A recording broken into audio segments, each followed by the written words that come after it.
ಚಿತ್ರರಂಗ ಬೆಳೆದ ಪ್ರತಿ ಹಂತದಲ್ಲಿ ತಮ್ಮ ಕೊಡುಗೆನ ನೀಡ್ತಾ ಅವರ ಹೆಸರೇ ಅವರ ಇಡೀ ಐಡೆಂಟಿಟಿ. ಚಿತ್ರರಂಗಕ್ಕೆ ಅವರ ಕೊಡುಗೆನ ತೆಗೆದು ನಿಮ್ಮ ಮುಂದೆ ಇಟ್ಬಿಡುತ್ತೆ. ಹೆಸರು ಒಂದೇ ಅವರ ಐಡೆಂಟಿಟಿ. ಸುಂದರ್ರಾಜ್ ಸರ್ ನಮ್ಮ ಜೊತೆ ಇದ್ದಾರೆ. ಏನಿತ್ತು USB ಸುಂದರ್ರಾಜ್ ಅವರು? ಎಲ್ರಿಗೂ ಯಾಕೆ ಸುಂದರ್ರಾಜ್ ಬೇಕು ಅನಿಸ್ತಿತ್ತು? ಮೊನ್ನೆ ನಾನು ರಜನಿಕಾಂತ್ ಮೀಟ್ ಮಾಡಿದ್ದೆ. ರಿಮೆಂಬರ್ 50 ವರ್ಷದ ಹಿಂದೆ ಆದಂತ ಸಿನಿಮಾ ತಪ್ಪಿದ ಆ ಒಂದು ದಿನದಲ್ಲಿ ನಾನು ನಿಮ್ ಜೊತೆ ಮಾಡಿದಾಗ ಅದೇನಾಯ್ತು ಅನ್ನೋದಕ್ಕೆ. ಆದ್ರೆ ಎಷ್ಟೋ ಜನ ನಿಮ್ಮಿಂದ ಜೀವನ ಕಂಡುಕೊಂಡಿದ್ದಾರೆ. ತೃಪ್ತಿ ಇದೆಯಾ? ಒಬ್ಬ ಹುಡುಗ ದಿನ ಪೇಪರ್ ಹಾಕ್ತಾ ಇದ್ದ. ಇವತ್ತು ಯಾರೇ CM ಆಗ್ಲಿ, ಯಾರೇ ಇವತ್ತು ಹೊಸ ನಟರುಗಳು ಬರಲಿ, ಅವನಿಲ್ದೆ ಕೆಲಸ ಆಗಲ್ಲ. ಕಾಡೋನು ಪಿಕ್ಚರ್ ಶೂಟಿಂಗ್ ಶುರು ಆಯ್ತು. ಅಲ್ಲಿವರೆಗೂ ಕ್ಯಾಮರಾನೇ ನಾನು ನೋಡಿರ್ಲಿಲ್ಲ. ಈ ಶಂಕರ್ನಾಗ ಒಂದು ಗ್ರೂಪ್, ವಿಷ್ಣುದೊಂದು ಗ್ರೂಪ್. ಸಿನಿಮಾ ಮಾಡೋಕೆ ಉಪೇಂದ್ರ ಅಸಿಸ್ಟೆಂಟ್ ಡೈರೆಕ್ಟರ್. ಅವ್ರು ಎಲ್ಲಿದ್ರು ಅಂತಾನೆ ಗೊತ್ತಿರ್ಲಿಲ್ಲ. ಈಗ ಅವರು ನಮ್ಮ ವರ್ಲ್ಡ್ ಅಲ್ಲೇ ನಂಬರ್ 5. ಶಂಕರ್ನಾಗ ಇನ್ಫ್ಯಾಕ್ಟ್ ಆ ಒಂದು ಮುತ್ತಿನ ಕಥೆನಲ್ಲಿ ಆ ರಾಜ್ಕುಮಾರ್ ಸ್ನೇಹಿತನಾಗಿ ಮಾಡ್ಬೇಕು ಅಂತ ತೀರ್ಮಾನ ಮಾಡಿ ನೀನೇ ಮಾಡ್ಬೇಕು ಅಂತ ಹೇಳಿ ಅಸಿಸ್ಟೆಂಟ್ ಡೈರೆಕ್ಟರ್ ಕೆಲಸ ಮಾಡಿದೆ, ಅಸೋಸಿಯೇಟ್ ಡೈರೆಕ್ಟರ್ ಕೆಲಸ ಮಾಡಿದೆ, ತಮಿಳು ಚಿತ್ರರಂಗಕ್ಕೆ ಹೋದೆ. ಎಲ್ಲವೂ ಬಯಸದೇ ಬಂದ ಭಾಗ್ಯ. ಆದ್ರೆ ತಂದೆ ಅಂದ್ರಿಗೆ ಮಗಳು ಅಂದ್ರೆ ಪ್ರಪಂಚ. ನಿಮ್ಮ ಮಗಳು ಹೇಗಿದ್ದಾರೆ?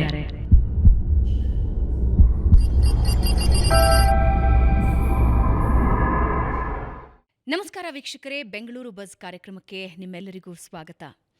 ಪ್ರತಿವಾರ ಒಬ್ಬೊಬ್ಬ ಅತಿಥಿಗಳು ಬಂದಾಗ ಅವರ ಜೀವನ ಒಂದು ದೊಡ್ಡ ಸಂದೇಶ ಹಾಗೂ ಜೀವನೋತ್ಸಾಹ ತುಂಬುತ್ತಾ ಹೋಗುತ್ತೆ.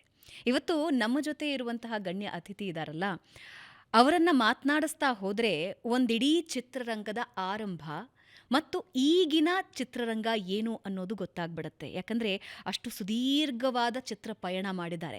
ಚಿತ್ರರಂಗ ಬೆಳೆದ ಪ್ರತಿ ಹಂತದಲ್ಲಿ ತಮ್ಮ ಕೊಡುಗೆನ ನೀಡ್ತಾ ಅವರ ಹೆಸರೇ ಅವರ ಇಡೀ ಐಡೆಂಟಿಟಿ. ಚಿತ್ರರಂಗಕ್ಕೆ ಅವರ ಕೊಡುಗೆನ ತೆಗೆದು ನಿಮ್ಮ ಮುಂದೆ ಇಟ್ಬಿಡುತ್ತೆ. ಜಾಸ್ತಿ ನಾನು ಹೇಳೋದಕ್ಕೆ ಹೋಗೋದಿಲ್ಲ. ಹೆಸರು ಒಂದೇ ಅವರ ಐಡೆಂಟಿಟಿ. ಸುಂದರ್ರಾಜ್ ಸರ್ ನಮ್ಮ ಜೊತೆ ಇದ್ದಾರೆ. ಸರ್ ನಮಸ್ಕಾರ, ಕಾರ್ಯಕ್ರಮಕ್ಕೆ ಸ್ವಾಗತ. ಹೇಗಿದ್ದೀರಾ ಸರ್? ನಮಸ್ತೆ ಭಾವನಾ. ನಿನ್ನ ಒಂದು ಪೀಠಿಕೆಯೇ ನನಗೆ ಭಾಳ ಖುಷಿ ಆಯಿತು. ಮುಖ್ಯವಾಗಿ ಭಾಳ ಹಿಂದೆ ನಿನ್ನನ್ನು ಇಲ್ಲಿ ನೋಡಿದ್ದೆ. ಇವತ್ತು ಮತ್ತೆ ನಿನ್ನನ್ನು ನೋಡುವ ಒಂದು ಸುಸಂದರ್ಭ ನನಗೆ ಒದಗಿ ಬಂದಿದೆ. ಚೆನ್ನಾಗಿದ್ದೀನಿ. As always simple living, high thinking ಅಷ್ಟೇ ನಂದು. ಒಂದು ವರ್ಡಲ್ಲಿ ಹೇಳಬೇಕಂದ್ರೆ, if you can be simple and you can achieve anything. ಅದು ಸಿನಿಮಾ ರಂಗಕ್ಕೆ ಮಾತ್ರ ಅಲ್ಲ, ಯಾವುದೇ ರಂಗದಲ್ಲಿದ್ದರೂ ನಾವು ಆ ಥರ ಇದ್ದುಬಿಟ್ರೆ ಬೆಸ್ಟ್ ಅಂತ ನಾನು ಅಂದ್ಕೊಂಡಿದ್ದೀನಿ. ಸುಂದರ್ರಾಜ್ ಸರ್ನ ನಾವು ಡಿಸ್ಕ್ರೈಬ್ ಮಾಡಬೇಕು ಅಂದರೆ ಸಿನಿಮಾಗಳ ಹೆಸರು ತಗೊಂಡು ಡಿಸ್ಕ್ರೈಬ್ ಮಾಡ್ತೀವಿ. ಆ ಸಿನಿಮಾದಲ್ಲಿ ಈ ಪಾತ್ರ ಮಾಡಿದ್ರು, ಈ ಸಿನಿಮಾದಲ್ಲಿ ಆ ಪಾತ್ರ ಮಾಡಿದ್ರು, ಅವರ ಜೊತೆ ಅಭಿನಯಿಸಿದ್ರು, ಇವರ ಜೊತೆ ಅಭಿನಯಿಸಿದ್ರು ಅಂತ. ಆದರೆ ಹೇಳಿ, ಸುಂದರ್ರಾಜ್ ಅವರನ್ನು ಸುಂದರ್ರಾಜ್ ಒಂದು ಸಾಲಿನಲ್ಲಿ ವರ್ಣಿಸ್ತಾರೆ ಅಂದರೆ, ಅವರ ಜೀವನ ವರ್ಣಿಸ್ತಾರೆ ಅಂದರೆ ಏನು? ಟ್ರಸ್ಟ್, ನಂಬಿಕೆ. You can always believe. ನಾನು ಹೇಳೋದೇನೆಂದರೆ, ನಮಗೆ ಇವರು ಅಪ್ರೋಚಬಲ್ ಅನ್ನೋದಕ್ಕಿಂತ ಹೆಚ್ಚಾಗಿ ಇವ್ರನ್ನ ನಂಬಿದ್ರೆ ನಮ್ಮ ಕೆಲಸ ಆಗತ್ತೆ ಅನ್ನೋದು ನನ್ನ ಒಂದು ವರ್ಡ್. ಸುಂದರ್ರಾಜ್ ಅಂದರೆ ಅವ್ರ ಹತ್ರ ಹೋದರೆ ಕೆಲಸ ಆಗುತ್ತೆ. ನಾನು I never say no to anybody. ನೋಡೋಣ ಅಂತ ಹೇಳ್ತೀನಿ. ನಿಮ್ಮ ಇನ್ನೊಂದು ತುಂಬ ಬಿಗ್ ಕ್ವಾಲಿಟಿ ಅಂತ ಹೇಳಿದ್ರೆ, ಎಷ್ಟೋ ಜನ ನಿಮ್ಮ ನೆರಳಿನಲ್ಲಿ ಬೆಳೆದಿರ್ತಾರೆ. ನಿಮ್ಮ ಒಂದು ಮಾತಿನಿಂದ ಅವರ ಜೀವನ ರೂಪಿಸ್ಕೊಂಡಿರ್ತಾರೆ. ಆದರೆ ಯಾರಿಗೂ ಅದರ ಅಂದಾಜು ಇರೋದಿಲ್ಲ. ಸುಂದರ್ರಾಜ್ ಸರ್ ಹೇಳಿದ್ರು, ನಾವು ತೊಗೊಂಡಿದ್ವಿ ಅಂತ ಅವ್ರು ಹೇಳಿದ್ರೆ ಮಾತ್ರ ಗೊತ್ತಾಗುತ್ತೆ. ಆದರೆ ನಿಮ್ಮ ಬಾಯಿಂದ ಯಾವತ್ತು ನಾನು ಇವ್ರಿಗೆ ಹೆಲ್ಪ್ ಮಾಡಿದೆ, ಇವರು ನಾನು ಹೇಳಿದ್ರಿಂದ ಒಂದು ಅವಕಾಶ ಸಿಕ್ತು, ಆಮೇಲೆ ಜೀವನ ಮುಂದುವರ್ಕೊಂಡು ಹೋಯಿತು, ನೀವು ಯಾವತ್ತೂ ಮಾತಾಡಿಲ್ಲ. ಆದರೆ ಎಷ್ಟೋ ಜನ ನಿಮ್ಮಿಂದ ಜೀವನ ಕಂಡುಕೊಂಡಿದ್ದಾರೆ. ತೃಪ್ತಿ ಇದೆಯಾ? ಖಂಡಿತ. ಯಾಕೆಂದರೆ ಒಂದು ಉದಾಹರಣೆ ಒಂದು ಹೇಳ್ತೀನಿ. ನಮ್ಮನೆ JP ನಗರದಲ್ಲಿದ್ದಾಗ ಒಬ್ಬ ಹುಡುಗ ದಿನ ಪೇಪರ್ ಹಾಕ್ತಾ ಇದ್ದ. ತುಂಬ ಅವ್ನು ಕೇಳಿದೆ, ಎಷ್ಟಪ್ಪ ನಿನ್ನ ವಯಸ್ಸು ಅಂತ ಕೇಳಿದೆ. 9 ವರ್ಷ ಅಂತಂದ. ಸೈಕಲಲ್ಲಿ ಬರೋನು, ಪೇಪರ್ ಹಾಕೋನು. ಬೆಳಗ್ಗಿನ ಜಾವ ಕರೆಕ್ಟಾಗಿ 5:05 ಬಂದ್ಬಿಡೋನು. ಆಮೇಲೆ ಸ್ಪೀಡು ಅಂದರೆ ಆ ವಯಸ್ಸು ಗೊತ್ತಲ್ಲ, ಅವನಿಗೊಂದು 100 ಪೇಪರ್ ಹಾಕಬೇಕಾದ್ರೆ 100 ಮನೆಗೆ ಹೋಗ್ಬೇಕಾಗತ್ತೆ. ಆ 100 ಮನೇನ ತಲುಪಬೇಕಾದ್ರೆ ಅವನು he has to do it with 1 hour. ಮತ್ತೆ ವಾಪಸ್ ಹೋಗಬೇಕು ಮನೆಗೆ. ಅವನು ನಿತ್ಯ ಕರ್ಮಗಳೆಲ್ಲ ಮುಗಿಸ್ಕೊಂಡು ಅವನು ಶಾಲೆಗೆ ರೆಡಿ ಆಗಬೇಕು. ಹ್ಮ್. ಆವಾಗ ನನಗೊಂದು ಸ್ಪಾರ್ಕ್ ಬಂತು. ಇವನು ಎಷ್ಟು early bird catches the fly ಅಂತ ಒಂದಿದೆ, ಅದು ಇಂಗ್ಲೀಷಲ್ಲಿ ಹೇಳ್ತಾರೆ. ಹಾಗಾಗಿ ಅವನು ನೋಡಿ ನಾನು ಭಾಳ ಇಷ್ಟಪಟ್ಟಿದ್ದೆ. ಆಮೇಲೆ ಒಂದು ದಿವಸ ಇದಕ್ಕಿದ್ದಂಗೆ ನಾನು ಕೋರ್ಟಲ್ಲಿ ಏನೋ ಒಂದು ಕೆಲಸ ಇತ್ತು. ಹ್ಮ್. ಅಲ್ಲಿ ಕೋರ್ಟ್ಗೆ ಹೋದಾಗ ಯಾರೋ ಒಬ್ಬರು ಬಂದರು, ಹಿಂಗೆ ಸರ್ ನಮಸ್ಕಾರ ಸರ್ ಅಂದರು. ನಮಸ್ಕಾರಪ್ಪ ಅಂತಂದೆ. ಸರ್ ನಾನು ಯಾರು ಗೊತ್ತಾ ಅಂತಂದರು. ಇಲ್ಲಪ್ಪ ಗೊತ್ತಿಲ್ಲ ಅಂದೆ. ಏನು ಸರ್ ನನ್ನೇ ಮರ್ತು ಬಿಟ್ಟಿದ್ದೀರಾ ನೀವು? ಇಲ್ಲಪ್ಪ ನಂಗೆ ಗೊತ್ತಿಲ್ಲಪ್ಪ. ಸರ್ ನಾನು ನಿಮ್ಮ ಮನೆಗೆ ಪೇಪರ್ ಹಾಕ್ತಾಯಿದ್ನಲ್ಲ ಆ ಹುಡುಗ ಸರ್ ನಾನು ಅಂದರು. ನನಗೆ ಡಬಲ್ ಧಮಾಕ. ನನಗೆ ಅಲ್ಲ, ಒಬ್ಬನಿಗೆ ನಾನೇನೂ ಸಹಾಯ ಮಾಡಿಲ್ಲ. ಅವನನ್ನು ಕೇಳಿದ್ದಷ್ಟೇ, ಏನು ಮಾಡ್ತಾಯಿದ್ಯಪ್ಪ ಅಂದರೆ ಪೇಪರ್ ಹಾಕ್ತಾಯಿದ್ದೀನಿ ಅಂತ. ಪೇಪರ್ ಹಾಕ್ಕೊಂಡು ಕೂಡ ಒಂದು ದಿವಸ ಅಡ್ವೊಕೇಟ್ ಆಗ್ಬೋದು. ಬಟ್ ನಾನು ಅವ್ನಿಗೇನು ಸಹಾಯ ಮಾಡಿದೆ ಅಂತ ಅವನು ಆಮೇಲೆ ಹೇಳ್ದ. ನಾನೇ ಮರ್ತೋಗ್ಬಿಟ್ಟಿದ್ದೆ. ಮರ್ತೋಗಿದ್ರಿ ನೀವು? ಮರ್ತೋಗ್ಬಿಟ್ಟಿದ್ದೆ, ನಾನು ಮರ್ತೇ ಹೋಗ್ಬಿಟ್ಟಿದ್ದೆ. ಸುಂದರ್ ರಾಜ್. ನಾನು ಅವನು ಒಂದು ದಿವಸ ಬಂದಾಗ ನನಗೆ ಅವನ ಕೆಲಸ ನೋಡ್ತಾ ಇದ್ದಾಗ ಏನು ಮಾಡೋದು, ಇವನಿಗೆ ಹೆಂಗೆ ಯಾವ ಥರ ನಾನು ಹೆಲ್ಪ್ ಮಾಡ್ಬೋದು ಅಂತ ಹೆಲ್ಪನ್ನು ಅವನೇನು ಕೇಳಲಿಲ್ಲ ನನ್ನ. ನಾನೇನು ಮಾಡಿದೆ, ಬಿಲ್ ಕೊಡ್ತಾನಲ್ಲ, ಈ ಬಿಲ್ ಬರುತ್ತೆ ಮಂತ್ಲಿ ಬಿಲ್ ಬಂದಾಗ ಅವ್ನಿಗೇನು ಮಾಡಿದೆ, ಎಷ್ಟಾಗಿದೆಪ್ಪ ಅಂದ್ರೆ ಒಂದು ಎಷ್ಟು ಆಗಿದೆ ಅಂದ. ನಾನು ಬೇಕು ಅಂತಾನೆ ಆವಾಗ ಡಬಲ್ ದುಡ್ಡು ಕೊಟ್ಟೆ ಅಂದ. ಅಂದರೆ ಒಂದು 500 ಅಂದರೆ 1,000 ರೂಪಾಯಿ ಕೊಟ್ಟೆ. ನಾನು ಹೇಳ್ತಾ ಇರೋದು 22 ವರ್ಷದ ಹಿಂದಿನ ಮಾತು. ಆವಾಗ 500 ರೂಪಾಯಿಗೆ ಏನು ಬೆಲೆ ಇದೆ ಅಂತ ತಿಳ್ಕೊಳ್ಳಿ. ಹೌದು. ಅವನು ಯಾಕೆ ಸರ್ ಹಿಂಗೆ ಕೊಡ್ತೀನಿ, ಇಲ್ಲ ನಾನು ನೆಕ್ಸ್ಟ್ ಮಂತಿದ್ದು ಸೇರಿಸ್ಕೊಡ್ತಾ ಇದ್ದೀನಿ ಅಂತ ಹೇಳಿದೆ. ಅವನು ತೊಗೊಂಡು ಹೊಟ್ಟೋದ. ಆಮೇಲೆ ನೆಕ್ಸ್ಟು ಅವನು ಬರಲಿಲ್ಲ, ಇನ್ಯಾರೋ ಬೇರೆಯವರು ಬಂದರು, ಹೋದರು, ಅಲ್ಲಿ ಮುಗಿದೋಯ್ತು. ಆಮೇಲೆ ನೆಕ್ಸ್ಟ್ ಬಂದ ಅವನು ಮರ್ತೋಗ್ಬಿಟ್ಟಿದ್ದೆ, ನಾನು ಮರ್ತೋಗ್ಬಿಟ್ಟಿದ್ದೆ. ಬಟ್ ಅವನಿಗೆ ಆ ಲಾಯರ್ ಆದಾಗ ಅನ್ನಿಲ್ಲ, ಸರ್ ನೀವು ನನಗೆ 500 ರೂಪಾಯಿ ಕೊಟ್ಟು ಸಹಾಯ ಮಾಡಿದೆ, ನಾನು ಬುಕ್ಸ್ ಎಲ್ಲ ತೊಗೊಂಡೆ ಅಂತಂದ. ನನಗೆ ಐ ಫೆಲ್ಟ್ ಒಂಥರ, ಅದು ಹೇಳಿದ್ನಲ್ಲ, ಟ್ರಸ್ಟ್, ಒಂದು ನಂಬಿಕೆ. ಅವನಿಗೆ ಏನೋ ಒಂದು ಆಗ್ತಾನೆ, ಅವನೇನು ಅಡ್ವೊಕೇಟ್ ಆಗ್ತಾನೆ, ಡಾಕ್ಟ್ರ್ ಆಗ್ತಾನೆ, ಅದೆಲ್ಲ ಏನೋ ಒಂದು ಆಗ್ತಾನೆ, ಅವನ ಶ್ರಮಕ್ಕೆ ಒಂದು ಬೆಲೆ ಅಂತ ಹೇಳಿ ಮಾಡಿದಾಗ ಅದೊಂದು ಆ ಉದಾಹರಣೆ ನನಗೆ ಯಾವಾಗಲೂ ಇಷ್ಟ. ಬೇಕಾದಷ್ಟು ಜನ ಡ್ರೈವರ್ಗಳಿದ್ದಾರೆ. ಆಮೇಲೆ ನನ್ನ ಅನಂತು ಅಂತ ಒಬ್ಬ PRO ಇದ್ದಾನೆ, ಅವನು ಯಾವಾಗಲೂ ನಮ್ಮ ಗುರುಗಳು ಅಂತ ಹೇಳ್ತಿರ್ತಾನೆ. ನಾನು ಹೇಳಿದೆ, ನಾನು ಯಾವ ಥರ ಗುರುಪ್ಪ ನಿನಗೆ, ನೀನು ಕೆಲಸ ಇಲ್ಲ, LNT ಕ್ಲೋಸ್ ಆಗೋಯ್ತು. ಆವಾಗ ಹೀಗೆ ಒಂದ್ಸಲಿ, ಸರ್ ನಾನು ನಿಮ್ಮ ಅಭಿಮಾನಿ ಅಂತ 77-80ರ ದಶಕ. ಆವಾಗ ಏನಕ್ಕೋ ಒಂದು ಫಂಕ್ಷನ್ ಕರೆದ, ಬಂದು ಈ ಥರ ಚಿತ್ರದುರ್ಗದ ಹತ್ರ ಯಾವುದೋ ಒಂದು ಮಠ ಇದೆ, ಅಲ್ಲಿ ಸ್ವಾಮೀಜಿಗಳಿದ್ದಾರೆ, ಅವರು ನಿಮ್ಮ 3 ಪ್ರಶ್ನೆಗೆ ಉತ್ತರ ಕೊಡ್ತಾರೆ, ನೀವು ಪ್ರಶ್ನೆನೇ ಕೇಳೋದು ಬೇಕಾಗಿಲ್ಲ, ನಿಮ್ಮ ಮನಸ್ಸಲ್ಲೇ ಇಟ್ಕೊಂಡ್ರೆ ಅವರೇ ಉತ್ತರ ಕೊಟ್ಬಿಡ್ತಾರೆ ಅಂದ್ಬಿಟ್ಟು. ನನಗೆ ಹುಷಾರಿಲ್ಲಪ್ಪ, ನಾನು ಬರೋಕ್ಕಾಗಲ್ಲ ಅಂದೆ. ಇಲ್ಲ ಸರ್, ನಿಮ್ಗೆ ಹುಷಾರಾಗ್ಬಿಡ್ತೀರ ನೋಡಿ, ಇಂಥ ದಿವಸಕ್ಕೆ ನಾನು ಹೇಳ್ತೀನಿ, ನೀವು ಹುಷಾರಾಗ್ಬಿಡ್ತೀರ ಅಂತಂದ. ಅವನು ಹೇಳಿದಂಗೆ ಹುಷಾರಾಗ್ಬಿಟ್ಟೆ. ಕರ್ಕೊಂಡೋಗ್ಬಿಟ್ಟ. ಕರ್ಕೊಂಡೋದ ತಕ್ಷಣ ಅಲ್ಲಿ ಅವ್ರ ಗುರುಗಳು, ಈಗ ಹೇಗಿದ್ದೀರಾ, ಆರಾಮಾಗಿದ್ದೀರಾ, ಜ್ವರ ಎಲ್ಲ ಹೋಗಿರ್ಬೇಕಲ್ಲ ಅಂದರು. ಇವ್ರಿಗೆ ಯಾರು ಹೇಳಿದ ನನ್ನ ಜ್ವರದ ಬಗ್ಗೆ? ಯಾರೂ ಹೇಳಿರಲಿಲ್ಲ, ಇವನು ಹೇಳಿಲ್ಲ. ಅವರ ಮಾನಸಿಕವಾಗಿ ಅವ್ರಿಗೆ ಅದು, ಇವ್ರಿಗೆ ಈ ಥರ ಆಗಿದೆ, ಅದು ಸರಿಯಾಗಬೇಕು ಅಂತ ಅವರು ಪ್ರೇಯರ್ ಮಾಡಿದ್ದಾರೆ. ಸ್ವಾಮೀಜಿನೇ ಪ್ರೇಯರ್ ಮಾಡಿದ್ದಾರೆ, ಅವರು ಮಂತ್ರಾಲಯದ ಸ್ವಾಮೀಜಿಗಳು. ಸೊ ಹೀಗಾಗಿ ನಮ್ಮ ಬಗ್ಗೆ ಅವನಿಗೊಂಥರ ಪ್ರೀತಿ. ಅದಾದಮೇಲೆ ಅವ್ನಿಗೆ ಹೇಳಿದೆ, ಇವಾಗ ನಿನ್ನ ಕೆಲಸ ಇಲ್ವಲ್ಲ, ನೀನೇನೋ ಹೇಳಿದೆಯಲ್ಲ, ಬಾ ಅಂತ ಹೇಳಿ ಕಲಾವಿದರ ಸಂಘದಲ್ಲಿ ನಾನು ಅವಾಗ ಕಾರ್ಯದರ್ಶಿ. ಅವನಿಗೆ ಬಂದು ಈ ಥರ ಎಲ್ಲ ಈ ಕೆಲಸ ಮಾಡು, ಆ ಕೆಲಸ ಮಾಡು ಅಂಥೇಳಿ ಎಲ್ಲ ನಾಯಕ ನಟರನ್ನು ಪರಿಚಯ ಮಾಡಿಸಿ, ಉದ್ಯಮವನ್ನು ಪರಿಚಯ ಮಾಡಿಸಿ ಕೊಟ್ಟೆ. ಇವತ್ತು ಅವನು ಸ್ವತಂತ್ರವಾಗಿ ಅವನು ತನ್ನ ಕಾಲ ಮೇಲೆ ತಾನು ನಿಂತಿದ್ದಾನೆ. ಇವತ್ತು ಯಾರೇ CM ಆಗಲಿ, ಯಾರೇ ಇವತ್ತು ಹೊಸ ನಟರುಗಳು ಬರಲಿ, ಅವನಿಲ್ಲದೆ ಕೆಲಸ ಆಗಲ್ಲ. ಕಲಾವಿದರನ್ನ ಮನೆಗೆ ಹೋಗಿ ಈ ಲೆಟ್ರ್ ತಲುಪಿಸ್ಬೇಕು, ಅವ್ರಿಗೆ ಈ ವಿಚಾರ ಮದುವೆ ಆಗಿರಲಿ, ಮುಂಜಿ ಆಗಿರಲಿ, ಯಾವುದಾದ್ರೂ ಒಂದು ಇಂಪಾರ್ಟೆಂಟ್ ಕಾರ್ಯಕ್ರಮ ಇದ್ದರೆ ಅವನಿಗೆ ಹ್ಯಾಂಡ್ ಓವರ್ ಮಾಡಿದ್ರೆ ಅವನ್ನೆಲ್ಲ ಮುಗಿಸ್ಕೊಡ್ತಾನೆ.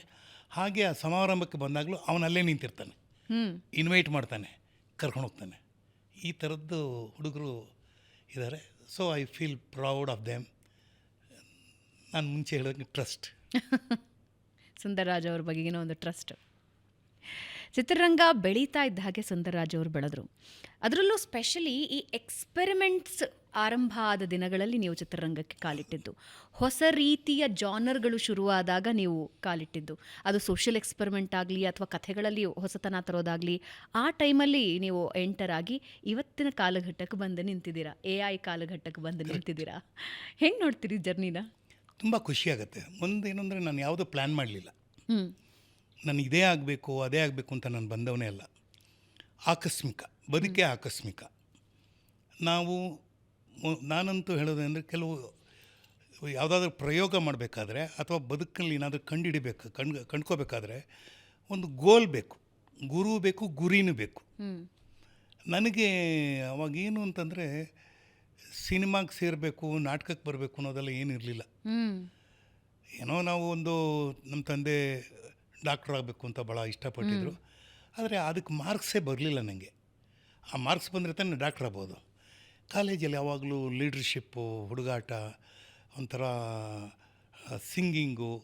ಅವಾಗೆಲ್ಲ 70ರ ದಶಕದಲ್ಲಿ ಈ ರಾಜೇಶ್ ಖನ್ನನ್ ಸಿನಿಮಾ ಬರೋದು, ಆಮೇಲೆ ಶಮಿ ಕಪೂರ್ ಸಿನಿಮಾ, ಕನ್ನಡದಲ್ಲೆಲ್ಲ ಹೊಸ ಹೊಸ ನಟರುಗಳು ಬಂದಿದ್ದರು ಆಗ.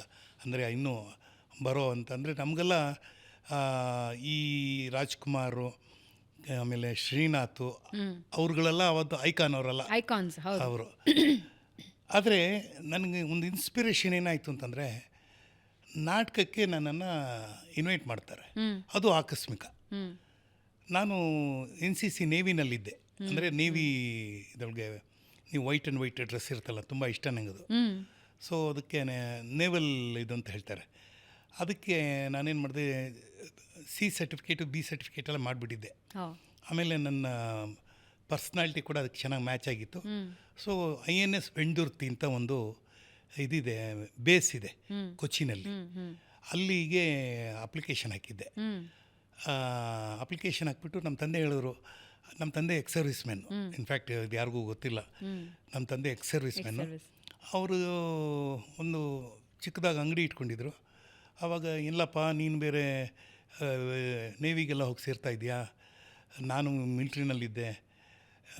ಆಮೇಲೆ ಮಿಲ್ಟ್ರಿ ಬೇರೆ, ನೇವಿ ಬೇರೆ. ಯಾಕೆಂದರೆ ನೀವೆಲ್ಲ ನೀರ ಮೇಲೆ ಇರ್ತೀರ, ಸುಮಾರು 6 ತಿಂಗಳು 1 ವರ್ಷ ಇರ್ತೀರ, ದಡಕ್ಕೆ ಬರೋದೇ ಕಷ್ಟ. ಆಮೇಲೆ ನಿಮ್ಮ ಕ್ಯಾರೆಕ್ಟರ್ ಬದಲಾವಣೆ ಆಗಿಬಿಡುತ್ತೆ. ಅದು ಯಾವ ಅರ್ಥ ಇಟ್ಕೊಂಡು ಹೇಳೋರು ಗೊತ್ತಿಲ್ಲ. ಅದರಿಂದ ಕೇಳಿಲ್ವಾ ನೀವು ಯಾವತ್ತು ಕ್ಯಾರೆಕ್ಟರ್ ಬದಲಾವಣೆ ಅಂದರೆ ಏನಾಗುತ್ತೆ ಅಂತ? ಅದೇನಿಲ್ಲ, ಅವರು ಅಂದರೆ you are away from the ಲ್ಯಾಂಡಲ್ಲಿದ್ದಾಗ ಬೇರೆ ಆಗುತ್ತೆ. ಲ್ಯಾಂಡಲ್ಲಿ ಇಲ್ಲದೆ ಅಂದರೆ ಯೂಶ್ವಲಿ ನೇವಲ್ ಇದೆಲ್ಲ ಏನು ಬರ್ತಾರೆ ಅಂದರೆ, ಅವರ ಆ ಪ್ರೈಮ್ ಏಜಲ್ಲಿ ಅವ್ರಿಗೆ ಒಂದು ಕಟ್ಟಾಕ್ದಂಗೆ ಇರುತ್ತೆ.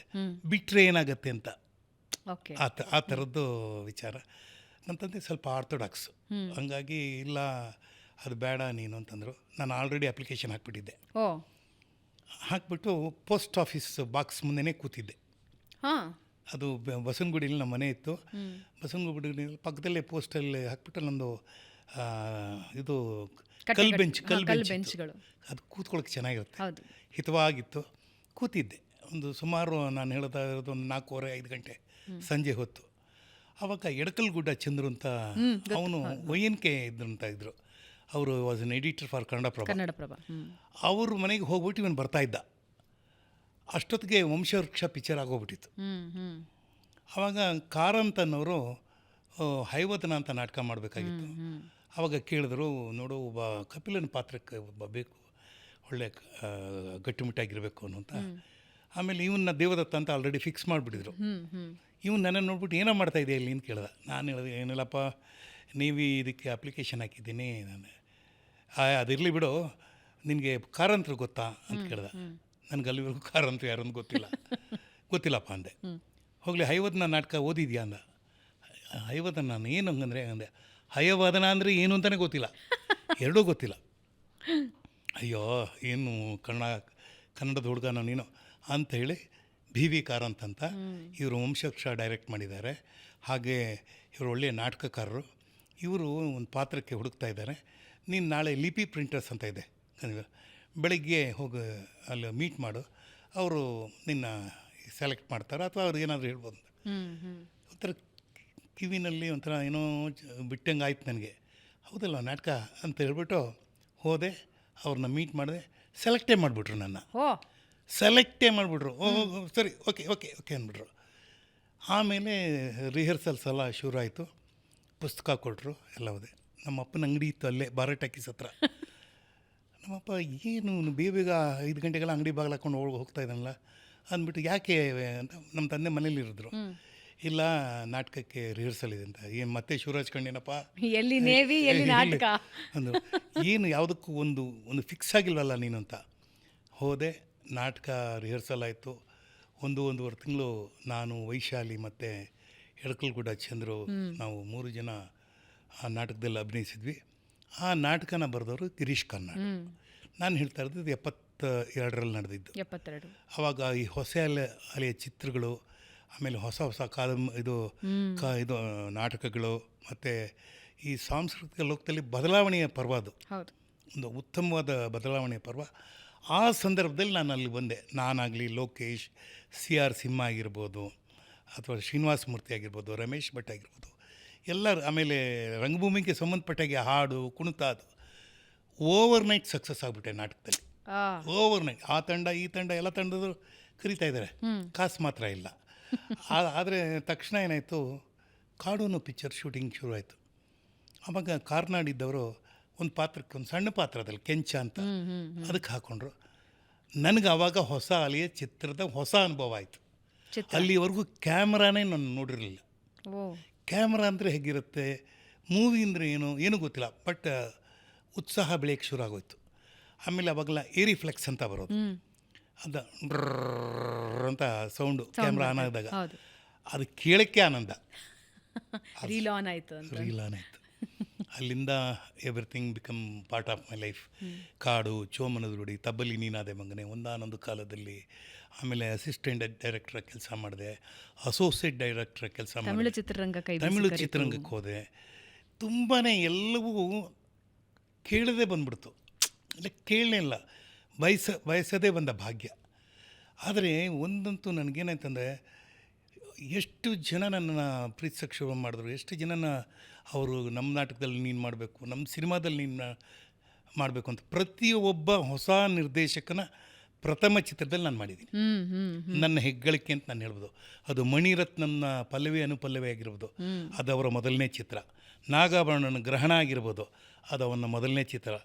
ಆಮೇಲೆ TS ರಂಗನ ಗೀಜಗನಗೂಡ ಆಗಿರ್ಬೋದು, ಅದು ಅವನ ಮೊದಲನೇ ಚಿತ್ರ. CR ಸಿಂಹನ ಕಾಕನಕೋಟೆ ಆಗಿರ್ಬೋದು, ಅದು ಅವರ ಮೊದಲನೇ ಚಿತ್ರ. ಅದೇ ಥರ ಅನೇಕ ಜನ, ಅದು ನಾಗತಿಹಳ್ಳಿ ಚಂದ್ರಶೇಖರರು, ಆಮೇಲೆ TN ಸೀತಾರಾಮ್, ಈ ಎಲ್ಲ ಏನು ರಂಗಭೂಮಿ ಮತ್ತು ಸಿನಿಮಾ ಎರಡರೂ ಮಾಡ್ತಾಯಿದ್ರು, ಅವರೆಲ್ಲ ನಾನು ಹಾಕ್ಕೋತಾಯಿದ್ರು. ಆಮೇಲೆ ಕಮರ್ಷಿಯಲ್ ಸಿನಿಮಾಗೆ ಬಂದೆ. ಕಮರ್ಷಿಯಲ್ ಸಿನಿಮಾದಲ್ಲಿ ಹೊಸ ಅನುಭವ ಆಯಿತು. ಆಮೇಲೆ ಅದೇ ಹೇಳ್ತಾ ಇದ್ದೆ, ಮೊದಲೆಲ್ಲ ನಾಯಕ ಅಂದರೆ ಫುಲ್ ಫ್ಲೆಜ್ ನಾಯಕ ಕೊಡಲಿಲ್ಲ, ಉಪನಾಯಕ. ಹೌದು. ಆಮೇಲೆ ಅಲ್ಲಿಂದ ಸ್ವಲ್ಪ ದಿವಸ ಒಂದು 5-10 ವರ್ಷ ಮಾಡ್ತಾಯಿದ್ದೆ. ಆಮೇಲೆ ಬೇರೆ ಆರ್ಟಿಸ್ಟ್ಗಳು ಹೊಸ ನಾಯಕರು ಬಂದಾಗ ಅವ್ರ ಜೊತೆ ವಿಲನ್, ಖಳನಾಯಕ, ಉಪನಾಯಕ, ಖಳನಾಯಕ. ಅಲ್ಲಿಂದ ನೆಕ್ಸ್ಟು ಪೋಷಕ ನಟ. ಈಗ ತಂದೆ ಪಾತ್ರ, ಅಜ್ಜನ ಪಾತ್ರ, ಹಂಗೆ ಬರ್ತಾಯಿದ್ದೆ. ಅಂದರೆ ಚಿತ್ರರಂಗದಲ್ಲಿ ಒಂದೇ ಜಾನರ್ನ ಸಿನಿಮಾಗಳಿಗೆ ನಟರಾಗೋರು ಬಹಳಷ್ಟು ಜನ ಇದ್ದಾರೆ. ಬಟ್ ನಿಮ್ಮ ಪ್ಲಸ್ ಪಾಯಿಂಟ್ ಏನು ಅಂದರೆ ನೀವೆಲ್ಲ ಜಾನರ್ನ ನಟರಾಗಿದ್ದೀರಿ. ಹಾಗೆಯೇ ಎಲ್ಲ ಡೈರೆಕ್ಟರ್ಗಳಿಗೆ, ಯಾವ್ಯಾವ ಜಾನರ್ನ ಡೈರೆಕ್ಟರ್ಗಳಿದ್ದಾರೆ ಎಲ್ಲರ ಫೇವ್ರೆಟ್ ಚಾಯ್ಸ್ ನೀವಾಗಿರ್ತಾ ಇದ್ರಿ. ಏನಿತ್ತು USB ಸುಂದರ್ರಾಜ್ ಅವ್ರದ್ದು, ಎಲ್ರಿಗೂ ಯಾಕೆ ಸುಂದರ್ರಾಜ್ ಬೇಕು ಅನಿಸ್ತಿತ್ತು? ಮೊದಲು ಹೇಳ್ದಲ್ಲ, ಒಂದು ಟ್ರಸ್ಟ್, ನಂಬಿಕೆ. He will deliver my goods ಅಂತ. ನಾನೇನು ಅಂದ್ಕೊಂಡಿದ್ದೀನಿ ಅದನ್ನು ಇವನ ಮೂಲಕ ನಾನು ಮಾಡಿಸ್ಬೋದು ಅಂತ. ಆ ಒಂದು ನಂಬಿಕೆ ಒಬ್ಬ ನಿರ್ದೇಶಕನಿಗೆ ಬಂದಾಗ, he is my actor who can deliver my character. ಅವರ ಮನಸ್ಸಿನ ಆಳದಲ್ಲಿ ಏನು ಪಾತ್ರವನ್ನು ಅವರು ಅಂದ್ಕೊಂಡಿರ್ತಾರೆ, ಅದು ಬರೋಕ್ಕೆ ನಾನು ಅವ್ರಿಗೆ ಒಂದು ರೀತಿ ಸೇತುವೆ ಆಗಿರ್ತೀನಿ. I will be the bridge between the character and director. ಆಮೇಲೆ ನೋ ಡಿಮ್ಯಾಂಡ್ಸ್. ಹೌದಾ? No demands. ನೀವು ಡೈರೆಕ್ಟರ್ಸ್ ಆ್ಯಕ್ಟರಾ? ಹೌದೌದು. I prefer to be like that. ಯಾಕೆಂದರೆ ಇವತ್ತು ಸಿನಿಮಾ ರಂಗದಲ್ಲಿ ಆ ಥರದ ಒಬ್ಬ ನಿರ್ದೇಶಕನಿಗೆ ಬೆಲೆ ಕೊಟ್ಟು ಆ್ಯಕ್ಟ್ ಮಾಡಬೇಕು ಅಂತ ನನ್ನ ಅನಿಸಿಕೆ. ನಮ್ಮದೇನೋ ಇರುತ್ತೆ, ನಮ್ದೇನೋ ಸಣ್ಣ ಪುಟ್ಟದ್ದು, ನಮ್ಮದೇನಾದರೂ ಕಾಂಟ್ರಿಬ್ಯೂಟ್ ಮಾಡೋಕ್ಕೆ ನಮ್ಮ ಹತ್ರ ಇರುತ್ತೆ, ಇಲ್ಲ ಅಂತಲ್ಲ. ಅದನ್ನು ಹೇರಬಾರ್ದು ಅವ್ರ ಮೇಲೆ. ಅವ್ರೇನೋ ಹೇಳ್ತಾರೆ, ಎಲ್ಲ ಸರಿ ಸರ್ ನಾನೇನೋ ಅಂದ್ಕೊಂಡಿದ್ದೀನಿ ಅಂತ. ಫಾರ್ ಎಕ್ಸಾಂಪಲ್ ನಾನು ಮೊನ್ನೆ ಲಾಫಿಂಗ್ ಬುದ್ಧ ಅಂತ ಒಂದು ಮಾಡಿದೆ, ನಮ್ಮ ಇವ್ರದ್ದು ರಿಷಬ್ ಶೆಟ್ಟಿ ಅವರ ಪ್ರೊಡಕ್ಷನ್ದು. ಭರತ್ ಅಂತ ಡೈರೆಕ್ಟ್ರು.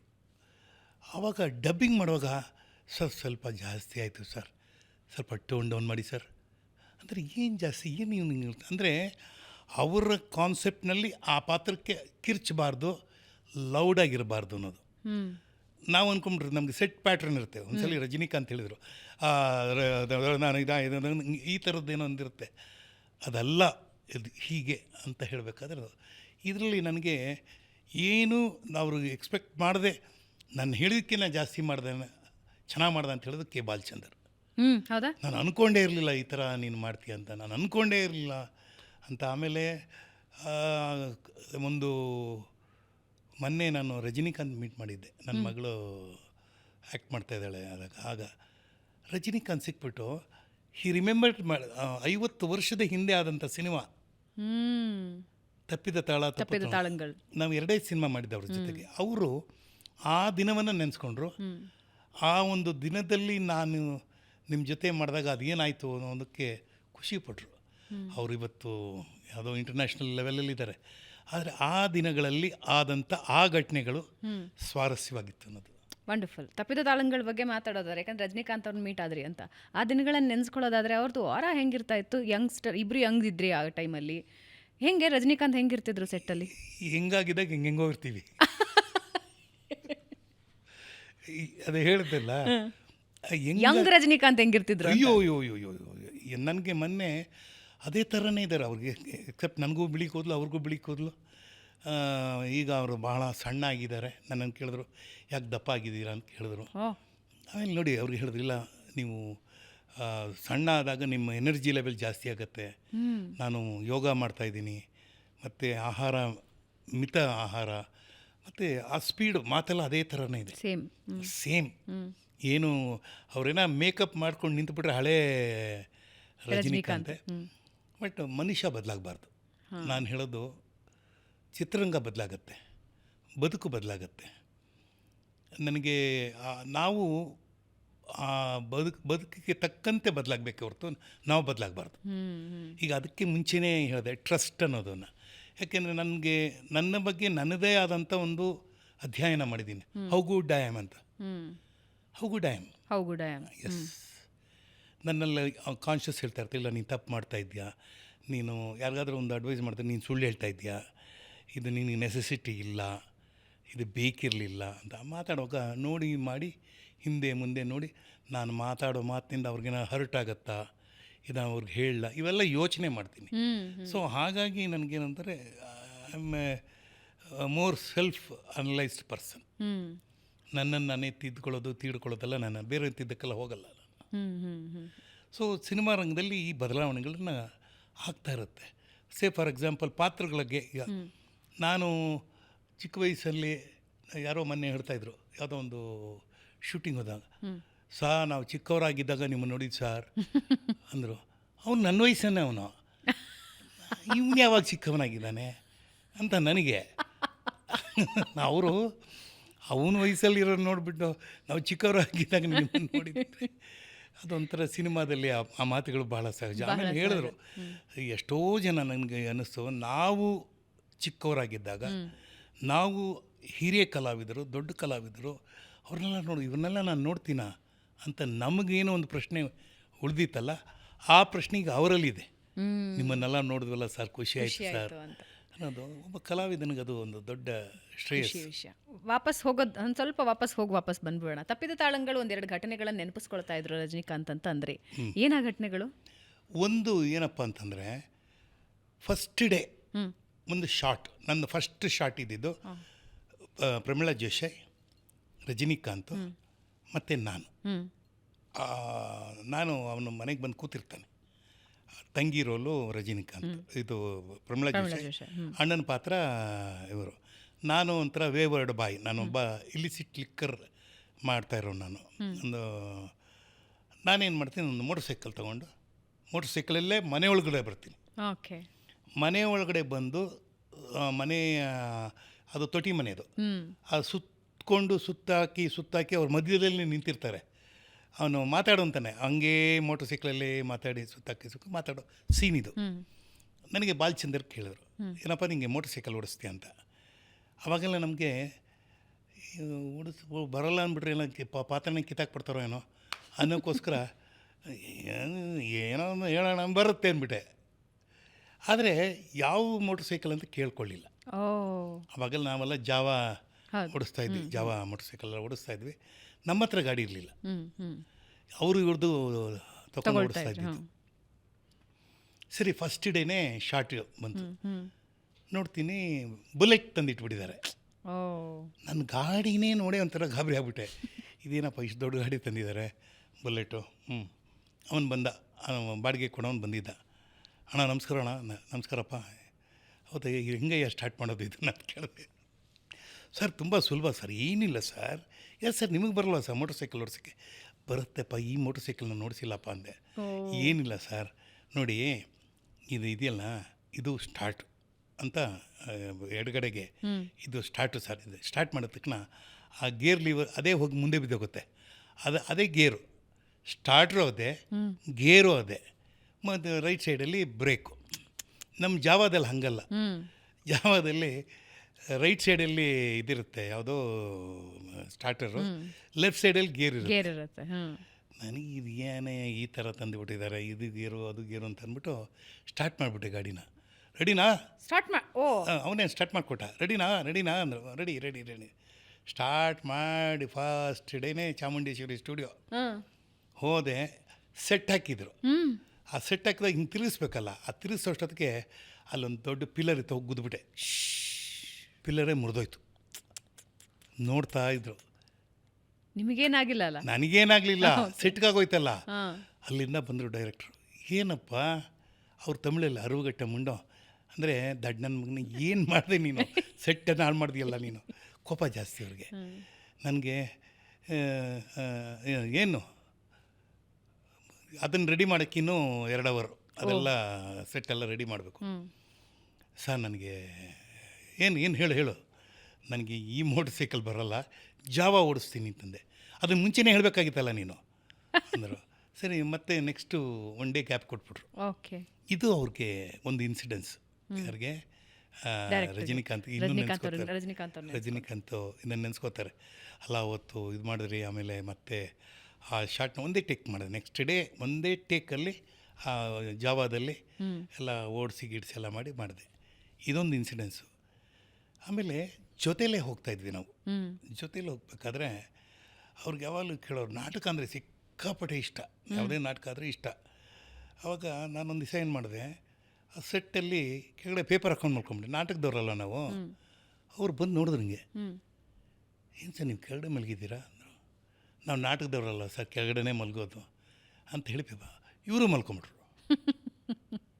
ನನಗಿದು ರಜನಿಕಾಂತ್ ಮತ್ತು ನನ್ನಲ್ಲಾದಂಥ ಒಂದು ಇದು, ಯಾಕೆಂದರೆ ಅವ್ರಿಗೆ ಹೀಗೂ ಒಬ್ಬ ಮನುಷ್ಯ ಇರಬಹುದು ಅನ್ನೋಕ್ಕೆ ಒಂದು ಉದಾಹರಣೆ.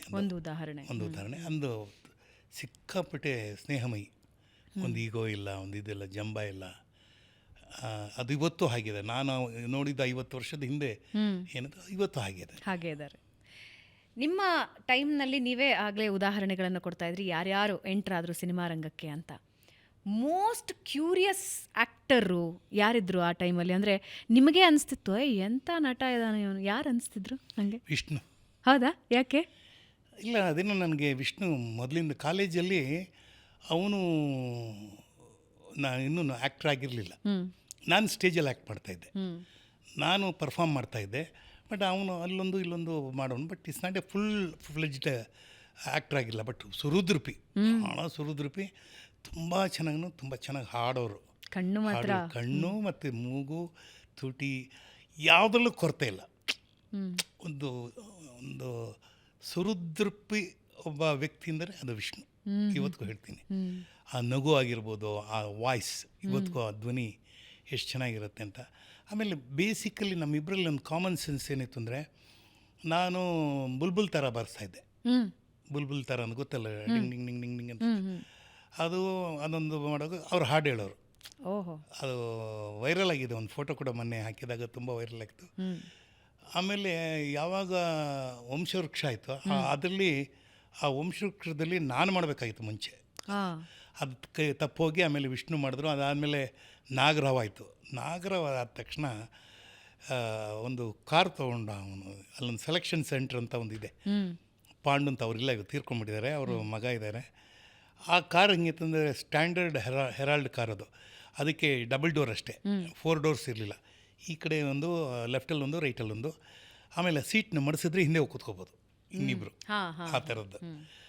ಮಧ್ಯದಲ್ಲಿ 2 ಸೀಟ್ ಮಧ್ಯದಲ್ಲಿ ಒಂದು ಟ್ರೇ ಇತ್ತು. ಅಲ್ಲಿ ನೀರು, ಕಾಫಿ ಅದೆಲ್ಲ ಇಟ್ಕೋಬೋದು. ನಮ್ಮ ಕಾಲಕ್ಕೆ ಅದೊಂಥರ ಲಕ್ಸುರಿ ಅದು. ಆ ಕಾರಲ್ಲಿ ನಾವು ಏರ್ಲೈನ್ಸ್ ಹೋಟ್ಲಿಗೆ ಹೋಗ್ಬಿಟ್ಟು ಚೆನ್ನಾಗ್ಬಿಟ್ಟು ತಿಂತಾಯಿದ್ವಿ. ಅದೊಂಥರ ಫೇಮಸ್ ಅದು. ಕರ್ಕೊಂಡೋಗಿ ಪಾಪ ಅವನೇ ತಿನ್ಸೋನು, ಎಲ್ಲ ಮಾಡೋನು, ಬೆಂಗಳೂರೆಲ್ಲ ರೌಂಡ್ ಹೊಡ್ಸೋನು. ಸೊ ಒಂದು ಸ್ವೀಟ್ ಮೆಮೊರಿ. ಆಮೇಲೆ ಕೊನೆಗೆ he went on to become a super star ಕನ್ನಡದಲ್ಲಿ. ಖುಷಿ ಆಯಿತು. ಆಮೇಲೆ ಕೊನೆವರೆಗೂ ಒಳ್ಳೆ ಸ್ನೇಹಿತ ನನಗೆ. ಹಿ ವಾಸ್ ಒಂದು ಪಿಲ್ಲರ್, ಸ್ಟ್ರೆಂತ್ ನನಗೆ. ಒಂದು ಮೂವಿ ನೆನಪಾಯಿತು ಆ ಸ್ನೇಹ ಅಂದ ತಕ್ಷಣ ನನಗೆ, ಇದು ಬಂಗಾರದ ಜಿಂಕೆ. Exactly right. ನೋಡಿ ಆ ಟೈಟ್ಲ್ ಎಷ್ಟು ಚೆನ್ನಾಗಿದೆ ನೋಡಿ, ಬಂಗಾರದ ಜಿಂಕೆ. ನನ್ನ ಮೊದಲನೇ ಚಿತ್ರವಿತ್ತು ವಿಷ್ಣು. ಯಾಕೆಂದರೆ ಅದು ಐ ಥಿಂಕ್ 79 ಬಂತು ಅಂತ. ನಾನು ಎಂಟ್ರಾಗಿದ್ದೆ 73.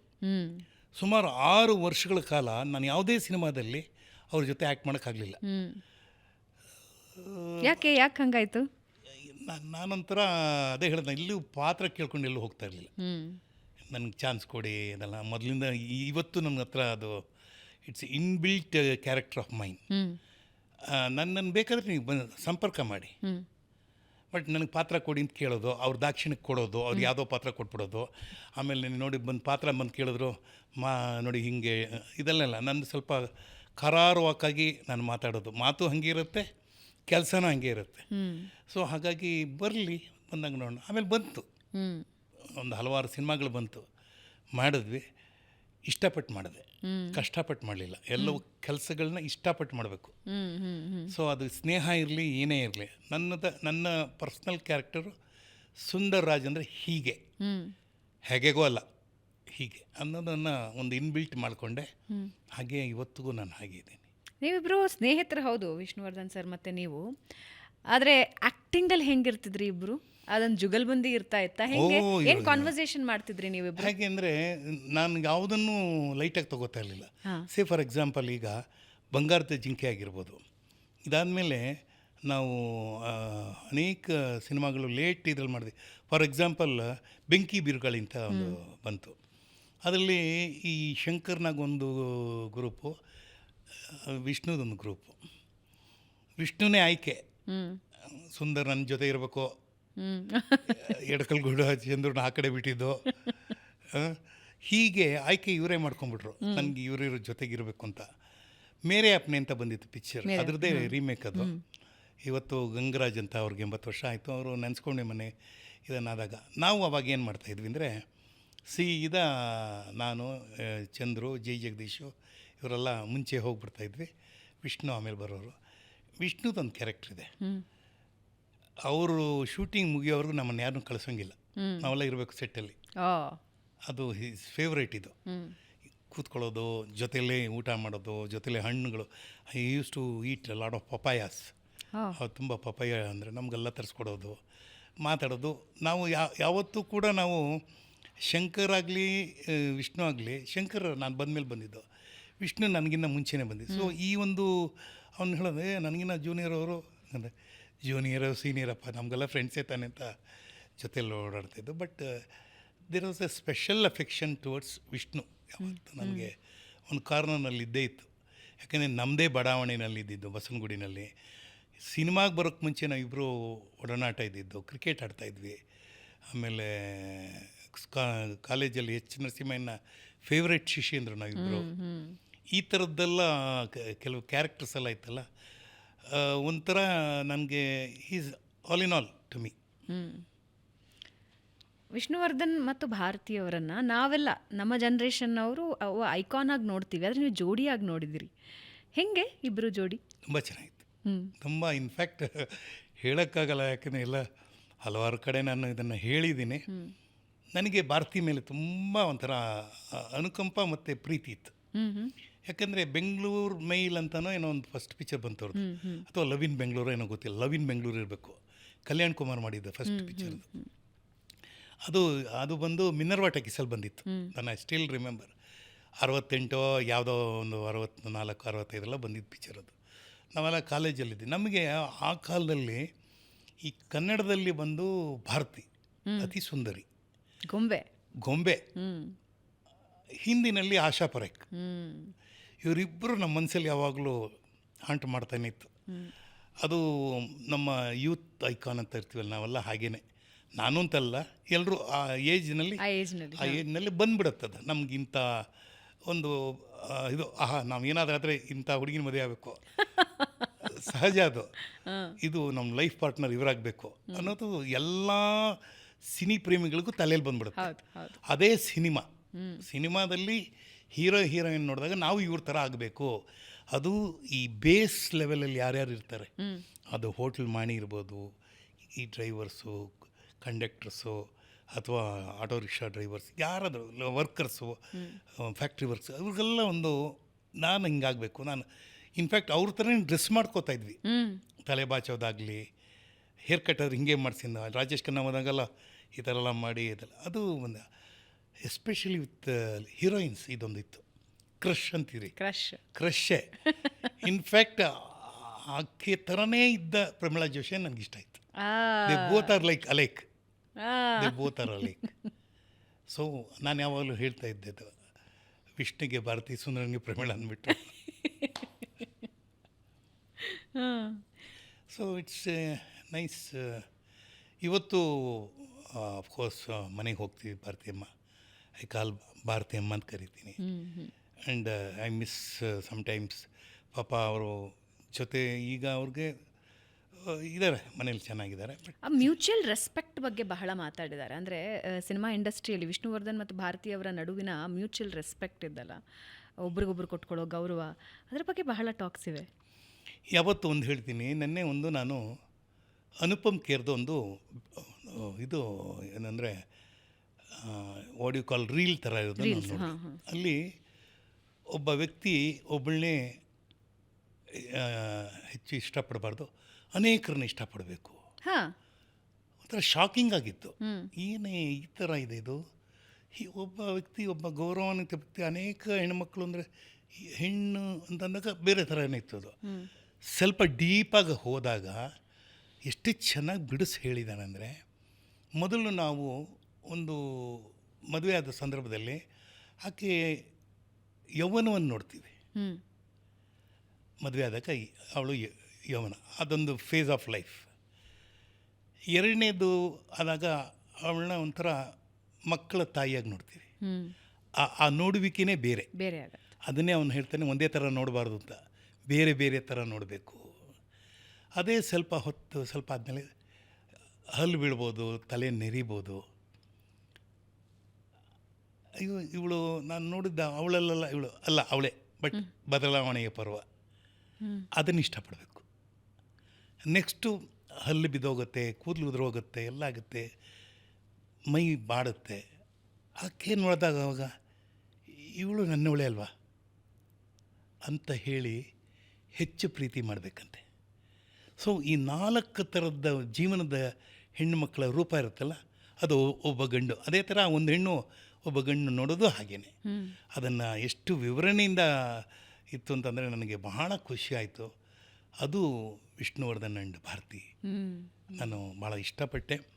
ನಮ್ಮ ಬದುಕಲ್ಲಿ ನಾವು ನೋಡುವ ಒಂದು ದೃಷ್ಟಿಕೋನ ಇದೆಯಲ್ಲ, ಅದು ಯಾವುದೇ ವಸ್ತು ಆಗಿರ್ಬೋದು, ಅದು ಯಾವುದೇ ಒಂದು ಜೀವಂತ ವ್ಯಕ್ತಿ ಆಗಿರ್ಬೋದು, ಅವ್ರನ್ನ ನೋಡುವಿಕೆ ಆ ಥರ ಇರಬೇಕು. ಸುಂದರ್ರಾಜ್ ಮತ್ತು ಪ್ರಮೀಳಾ ಜೋಶಾಯಿ ಸೇಮ್ ಡಿಟ್ಟೋ, ಏನೂ ಬದಲಾವಣೆ ಇಲ್ಲ. ಈಗಲೂ ನನಗೆ ಅದೇ ಅನಿಸುತ್ತೆ, same. If it is case with Vishnu and Bharati, it is the same case with Sundarraj and Pramila Joshai. ಈಗ ಈ ಗಂಡಂದಿರಿದಾರಲ್ಲ, ಹೆಂಡತೀರ್ನ ಅವ್ರ ಮುಂದೆ ಹೊಗಳಲ್ಲಂತೆ ಜಾಸ್ತಿ. ಇವತ್ತು ಪ್ರಮೀಳಾ ಜೋಶಾಯಿ ಅವರು ಇಲ್ಲ. ಪ್ರಮೀಳಾ ಜೋಶಾಯಿ ಅವರು ನಿಮ್ಮ ಜೀವನದಲ್ಲಿ ಏನು? ಶೀ ಈಸ್ ಮೈ ಎವ್ರಿಥಿಂಗ್ ಅಂತಂದರೆ ಹೆಂಗೆ ಹೇಳ್ತೀನಿ ಅಂದರೆ, ಇವತ್ತು ನನ್ನ ಮಗಳಿಗೆ ತಾಯಿಯಾಗಿದ್ದಾಳೆ, ನನ್ನ ಮೊಮ್ಮಗನಿಗೆ ಅಜ್ಜಿಯಾಗಿದ್ದಾಳೆ, ನನ್ನ ಮನೆ ಯಜಮಾಂತಿಯವಳು, ಮತ್ತು ನನ್ನ personal doctor. Personal doctor? Strict ಡಾಕ್ಟ್ರಾ? ಸ್ಟ್ರಿಕ್ಟ್ ಅಲ್ಲ, ಆಕೆಗೆ ನೇರವಾಗಿ ನಿಷ್ಠೂರವಾಗಿ ಮಾತಾಡ್ತಾಳೆ. ಇದೆಲ್ಲ ಅದ್ರ ಬಗ್ಗೆ ಶಿ ಕಾಲ್ಸ್ ಎ ಸ್ಪೇಡ್. ಆಮೇಲೆ ಎಲ್ಲದಕ್ಕೂ ನಾನು ನೋಡಿದಾಗ ಜವಾಬ್ದಾರಿ, ಆ ಜವಾಬ್ದಾರಿ ನೋಡಿದಾಗ ನಾನೇ ಸ್ವಲ್ಪ ಎಲ್ಲೋ ಒಂದು ಕಡೆ ಸರಿ ಇಲ್ವಾ ಅಂತ ಅನಿಸೋ ಮಟ್ಟಕ್ಕೆ she behaves. And very good house wife, very good. And ಮನೆಯ ಒಂದೊಂದು ವಿಚಾರಗಳನ್ನ ತೂಕ ಹಾಕಿ ಲೆಕ್ಕ ಇಟ್ಟು ಕೆಲಸ ಮಾಡ್ತಾಳೆ. ಇದಕ್ಕೆ ಯಾವುದೇ ಜಾತಿ ಧರ್ಮ ಅದೆಲ್ಲ ಅಡ್ಡಿ ಬರೋದಿಲ್ಲ. ನಾನು if you are a personal character correct ಆಗಿದೆಯಾ, are you a perfect man? ನಾನೇ ಎಷ್ಟೋ ಸಲ ಅನ್ಕೋತೀನಿ I may a perfect husband. Husband ಆಗಿ ಎಷ್ಟು 10ರಲ್ಲಿ ಎಷ್ಟು ಅಂಕ ಕೊಡ್ತೀರಾ ನಿಮಗೆ? ನನಗೇನೊಂದು 80% ಕೊಡ್ಬೋದು. 8? ಹಾಗೆ 10ಕ್ಕೆ 8. ಜಶಾಯ್ ಅವರಿಗೆ 10ಕ್ಕೆ 10. ಯಾಕೆಂದರೆ ಹೆಣ್ಮಕ್ಳೇ ಸ್ಟ್ರಾಂಗು ಗುರು ಅಂತ ನಾನು ಅದಕ್ಕೆ ಹೇಳಿದೆ. ಹೌದಾ? 100%. ಎಲ್ಲ ಹೆಣ್ಮಕ್ಳು ಈ ವಿಷಯಕ್ಕೆ ಇಲ್ಲ, ಎಲ್ಲ ಹೆಣ್ಮಕ್ಳಿಗೂ ನಾನು ಹೇಳ್ತೀನಿ. ಯಾಕೆಂದರೆ ಒಂದು ನಾನು ಹೇಳೋದೇನೆಂದರೆ, ಆ ಒಂದು ಹೆಣ್ಣು ಅನ್ನೋ ಒಂದು ಇಲ್ಲದೇ ಇದ್ದರೆ ತಾಯಿ, ನಾವು ಇವತ್ತು ಒಂದು ವಿಚಾರ ಎಲ್ಲೇ ತೊಗೊಂಡ್ರು ಮದರ್ ಅರ್ತ್ ಅಂತ ಕರಿತೀವಿ, ಮದರ್ ಲ್ಯಾಂಡ್ ಅಂತ ಕರಿತೀವಿ, ಮದರ್ ಟಂಗ್ ಅಂತ ಕರಿತೀವಿ, ಮದರ್ ಬೋರ್ಡ್ ಅಂತ ಕರಿತೀವಿ ಇಲ್ವಾ? ಹಾಗೆಯೇ ಯಾತಕ್ಕೆ ಅದಕ್ಕೆಲ್ಲ ಫಾದರ್ ಬೋರ್ಡ್ ಅಂತ ಕರೆಯಲ್ಲ, ಫಾದರ್ ಲ್ಯಾಂಡ್ ಅಂತ ಯಾಕೆ ಕರೆಯಲ್ಲ ಅಲ್ವಾ? ಒಂದು ಶಕ್ತಿ ಅದು. ಅದಕ್ಕೆ ಕ್ಷಮೆಯ ದರಿತ್ರಿ ಅಂತ ಹೆಂಗೆ ಹೇಳ್ತಾರೆ, ಎಲ್ಲವನ್ನು ದಾಟಿ ಆಕೆ ಅತ್ಯಂತ ತನ್ನ ಎಲ್ಲವನ್ನು ನನಗಿಲ್ಲ ಅಂದರೂ ಪರವಾಗಿಲ್ಲ, ನನ್ನನ್ನು ನಂಬಿದವ್ರು ನನ್ನ ಜೊತೆ ಚೆನ್ನಾಗಿರ್ಬೇಕು ಅಂತ. ಇದನ್ನು ನಾನು ಇನ್ಕ್ಲೂಡಿಂಗ್ ನಾನು ಅನಿಮಲ್ಸಲ್ಲೂ ನೋಡಿದ್ದೀನಿ, ಬರ್ಡ್ಸಲ್ಲಿ ನೋಡಿದ್ದೀನಿ. ನಮ್ಮ ಇದೆಲ್ಲ ನೋಡಿದಾಗ, ರೀಲ್ಸಲ್ಲಿ ನೋಡಿದಾಗ ಮಳೆ ಬಂದಾಗ ಆ ಚಿಕ್ಕ ಚಿಕ್ಕ ಮರಿಗಳನ್ನ ಪಕ್ಷಿಗಳು ಹೇಗೆ ಕವರ್ ಮಾಡುತ್ತೆ, ಅಥವಾ ಒಂದು ಸಿಂಹ ಮತ್ತು ಸಿಂಹಿಣಿ ಎರಡೂ ಇದ್ದಾಗ ಸಿಂಹ ಹೋಗಿ ದೊಡ್ಡ ಗಂಡು ಸಿಂಹ ಹೋಗಿ ಏನಾದ್ರು ಮಗುನ ಅಟ್ಯಾಕ್ ಮಾಡಿದಾಗ ಆ ಹೆಣ್ಣು ಹೋಗಿ ಹಿಂಗೆ ಅಟ್ಯಾಕ್ ಮಾಡಿ ಮತ್ತೆ ವಾಪಸ್ ತೊಗೊಳುತ್ತೆ. ಇವೆಲ್ಲ ನೋಡಿದಾಗ ಗೊತ್ತಾಗುತ್ತೆ ನಮಗೆ. ಅದಕ್ಕೆ ಹೆಂಗರುಳು ಅಂತಾರಲ್ಲ, ಅದು ತಾಯಿಗಿರೋ ಶಕ್ತಿ. ಓಕೆ, ಸಿನಿಮಾ ಕಡೆಗೆ ಮತ್ತೆ ಬರೋಣ. ಕಾಶಿನಾಥ್ ಅವ್ರ ಬಗ್ಗೆ ನಿಮ್ಮನ್ನು ಕೇಳಬೇಕು ಅಂತ ಬಹಳ ಅನ್ನಿಸ್ತು ನನಗೆ. ಯಾಕಂದರೆ ಅವರ ಸಿನಿಮಾದಲ್ಲಿ ನೀವು ಅಭಿನಯಿಸಿದ್ದೀರಾ. ಅದು ಹಾಸ್ಯಭರಿತ ಸಿನಿಮಾ ಹೌದು, ಬಟ್ ಒಂದು ಅದ್ಭುತ ಸಂದೇಶ ಕೊಟ್ಟ ಸಿನಿಮಾ. ಸೂಪರ್ಸ್. ನಾನು ಇವತ್ತು ಹೇಳ್ತೀನಿ, ಇನ್ಫ್ಯಾಕ್ಟ್ ಕಾಶಿನಾಥ್ ಒಂದು ದೊಡ್ಡ ಬದಲಾವಣೆಯನ್ನು ತಂದುಕೊಟ್ರು ಕನ್ನಡ ಸಿನಿಮಾಗೆ. ಅಂದರೆ ಒಂದು ಕಥೆನ ನೋಡೋ ಆ್ಯಂಗಲನ್ನು ಬದಲಾಯಿಸಿದವರು. Exactly right. ಈಗ ಅವ್ರದ್ದು ಒಂದು ಫಸ್ಟ್ ಪಿಕ್ಚರ್ ಬಂತು, ಅದು ಅವರ ಮೊದಲನೇ ಸಿನಿಮಾದ. ಆ ಸಿನಿಮಾ ನೋಡಿದಾಗಲೇ ಅನ್ನಿಸ್ತು ಅದು ನೋಡುವಿಕೆ ಹೇಗಿದೆ ಅಂತ. ಈಗ ಕಾಶಿನಾಥ್ಗಿನ್ನ ಭಾಗ್ಯರಾಜ್ಗಿನ್ನ ಮುಂಚೆ ಬಂದವರು ಕಾಶಿನಾಥ್. ಕನ್ನಡ ಚಿತ್ರರಂಗದ ಅನೇಕ ಬದಲಾವಣೆಗಳನ್ನು ತಂದರು. ಅದು ಅವರು ಹೈಲಿ ಪ್ರಿಪೇರ್ಡ್. ಅವರ ಸಿನಿಮಾಗಳಲ್ಲಿ ಸಾಹಿತ್ಯ, ಸಂಗೀತ ಮತ್ತು ಸ್ಕ್ರಿಪ್ಟ್ ಅದ್ಭುತವಾಗಿರೋದು. ಆಮೇಲೆ ವೆಲ್ ಪ್ಲ್ಯಾನ್ಡ್, ಎಲ್ಲವನ್ನೂ ಇನ್ ಡೀಟೇಲಾಗಿ ರೆಡಿ ಮಾಡಿ, ನೀವು ಹೀಗೆ ಮಾತಾಡಬೇಕು, ನಿಮ್ಮ ಡೈಲಾಗ್ ಇಷ್ಟೇ, ಇದಕ್ಕೇನು ಸೇರ್ಸಂಗಿಲ್ಲ, ಏನು ಬಿಡೋಂಗಿಲ್ಲ, ಅದೆಲ್ಲ ವೆಲ್ ಪ್ರಿಪೇರ್ಡ್ ಮಾಡಿ ಹೆಂಡತಿ ಅಂದರೆ ಹೀಗಿರಬೇಕು ಅಂತ ಕೊಟ್ಟಿದ್ದು. ಜೊತೆಗೆ of course Girija Lokesh, amazing theatre person. ನಾನು ಆಕೆ ನನ್ನ ಜೊತೆ ಮೊದಲು ಜೋಕುಮಾರ್ ಸ್ವಾಮಿ ಅಂತ ಒಂದು ಇದು ಮಾಡಿದ್ದು. ಅದಾದಮೇಲೆ ಅನೇಕ ನಾಟಕಗಳು ಮಾಡ್ತೀವಿ. ನನಗೆ ಈ ಸಿನಿಮಾದಲ್ಲಿ ಆಕೆ ಜೊತೆ ಮಾಡಿದ್ದು ಇವತ್ತಿಗೂ ಲಕ್ಷಾಂತರ ಜನ ಕಾಮಿಡಿ ನೋಡಿ ಎಂಜಾಯ್ ಮಾಡಿದ್ದಾರೆ. ನನಗೆ ಆ ಹಾಡನ್ನು ನೋಡಿ, ತರಕಾರಿ ಹಾಡು ನೋಡಿ, ಇವಾಗ ನಾನು ಮುಂಚೆನೇ ಹೇಳಿದಾಗೆ ಭಾವನಾ, ಎಲ್ರಿಗೂ ತನ್ನ ಹೆಂಡತಿ ಹೀಗೆ ಇರಬೇಕು ಅಂತ ಒಂದು ಆಸೆ ಇರುತ್ತೆ. ಅಂಥದ್ದು ದಾಳಿಂಬೆ ಹಲ್ಲು, ಆಮೇಲೆ ಆರೆಂಜ್ ತೊಂಡೆ ತುಟಿ, ಈ ಥರ ವರ್ಣನೆಗಳೆಲ್ಲ ಇರುತ್ತಲ್ಲ, ಅದಾಗಲ್ಲ, ಬರಲ್ಲ, ಅದು ಪುಸ್ತಕದಲ್ಲಿ ಇರುತ್ತೆ ಅನ್ನೋದನ್ನು ತಿಳ್ಕೊಳ್ಳೋದು ಭಾಳ ಕಷ್ಟ ಆಗುತ್ತೆ. ಕೊನೆಗೆ ಅತ್ತೆ ಮಗಳು ಮನೇಲೇ ಇರ್ತಾಳೆ, ಕೊನೆಗೆ ಅದೇ ಆಗುತ್ತೆ ಅಂತ. ಬಟ್ ಅದು ತುಂಬ ಚೆನ್ನಾಗಿ ಆ ಸಿನಿಮಾನ ಮಾಡಿದ್ರು, ಅದು ಚೆನ್ನಾಗೂ ಹೋಯಿತು. ನಾನು ಇನ್ಫ್ಯಾಕ್ಟ್ ಅವರ ವರ್ಕಿಂಗ್ ಸ್ಟೈಲ್ ಭಾಳ ಇಷ್ಟ ಆಯಿತು. ಅವರು ಅನೇಕ ಸಿನಿಮಾಗಳು ಅನುಭವ. ನಾನು ಹೇಳೋದು ಅನುಭವ ಬಂದಾಗಲೇ ಬಂಧನಾನು ಬಂತು. ಹ್ಮ್ ಬಂಧನಾನು ಒಂದು ರಾಜೇಂದ್ರ ಸಿಂಗ್ ಬಾಬು, ವಿಷ್ಣುವರ್ಧನ್ ನನ್ನ ಸುಹಾಸಿನಿ ಮಾಡಿದ್ದೆ super duper hit. Super duper ಹಿಟ್ಟು. ಅದೇ ಟೈಮ್ಗೆ ಈ ಸಿನಿಮಾನೂ ಬರುತ್ತೆ. ಹ್ಮ್ ಅದು ಹೈ ಬಡ್ಜೆಟ್, ಇದು low low budget. Budget. But ಎರಡೂ ಈಕ್ವಲ್ ಆಗಿ ಓಡಿ ಇದು ಹೆಚ್ಚು ಗಳಿಸ್ತು, ಅದು ಗಳಿಸ್ತು.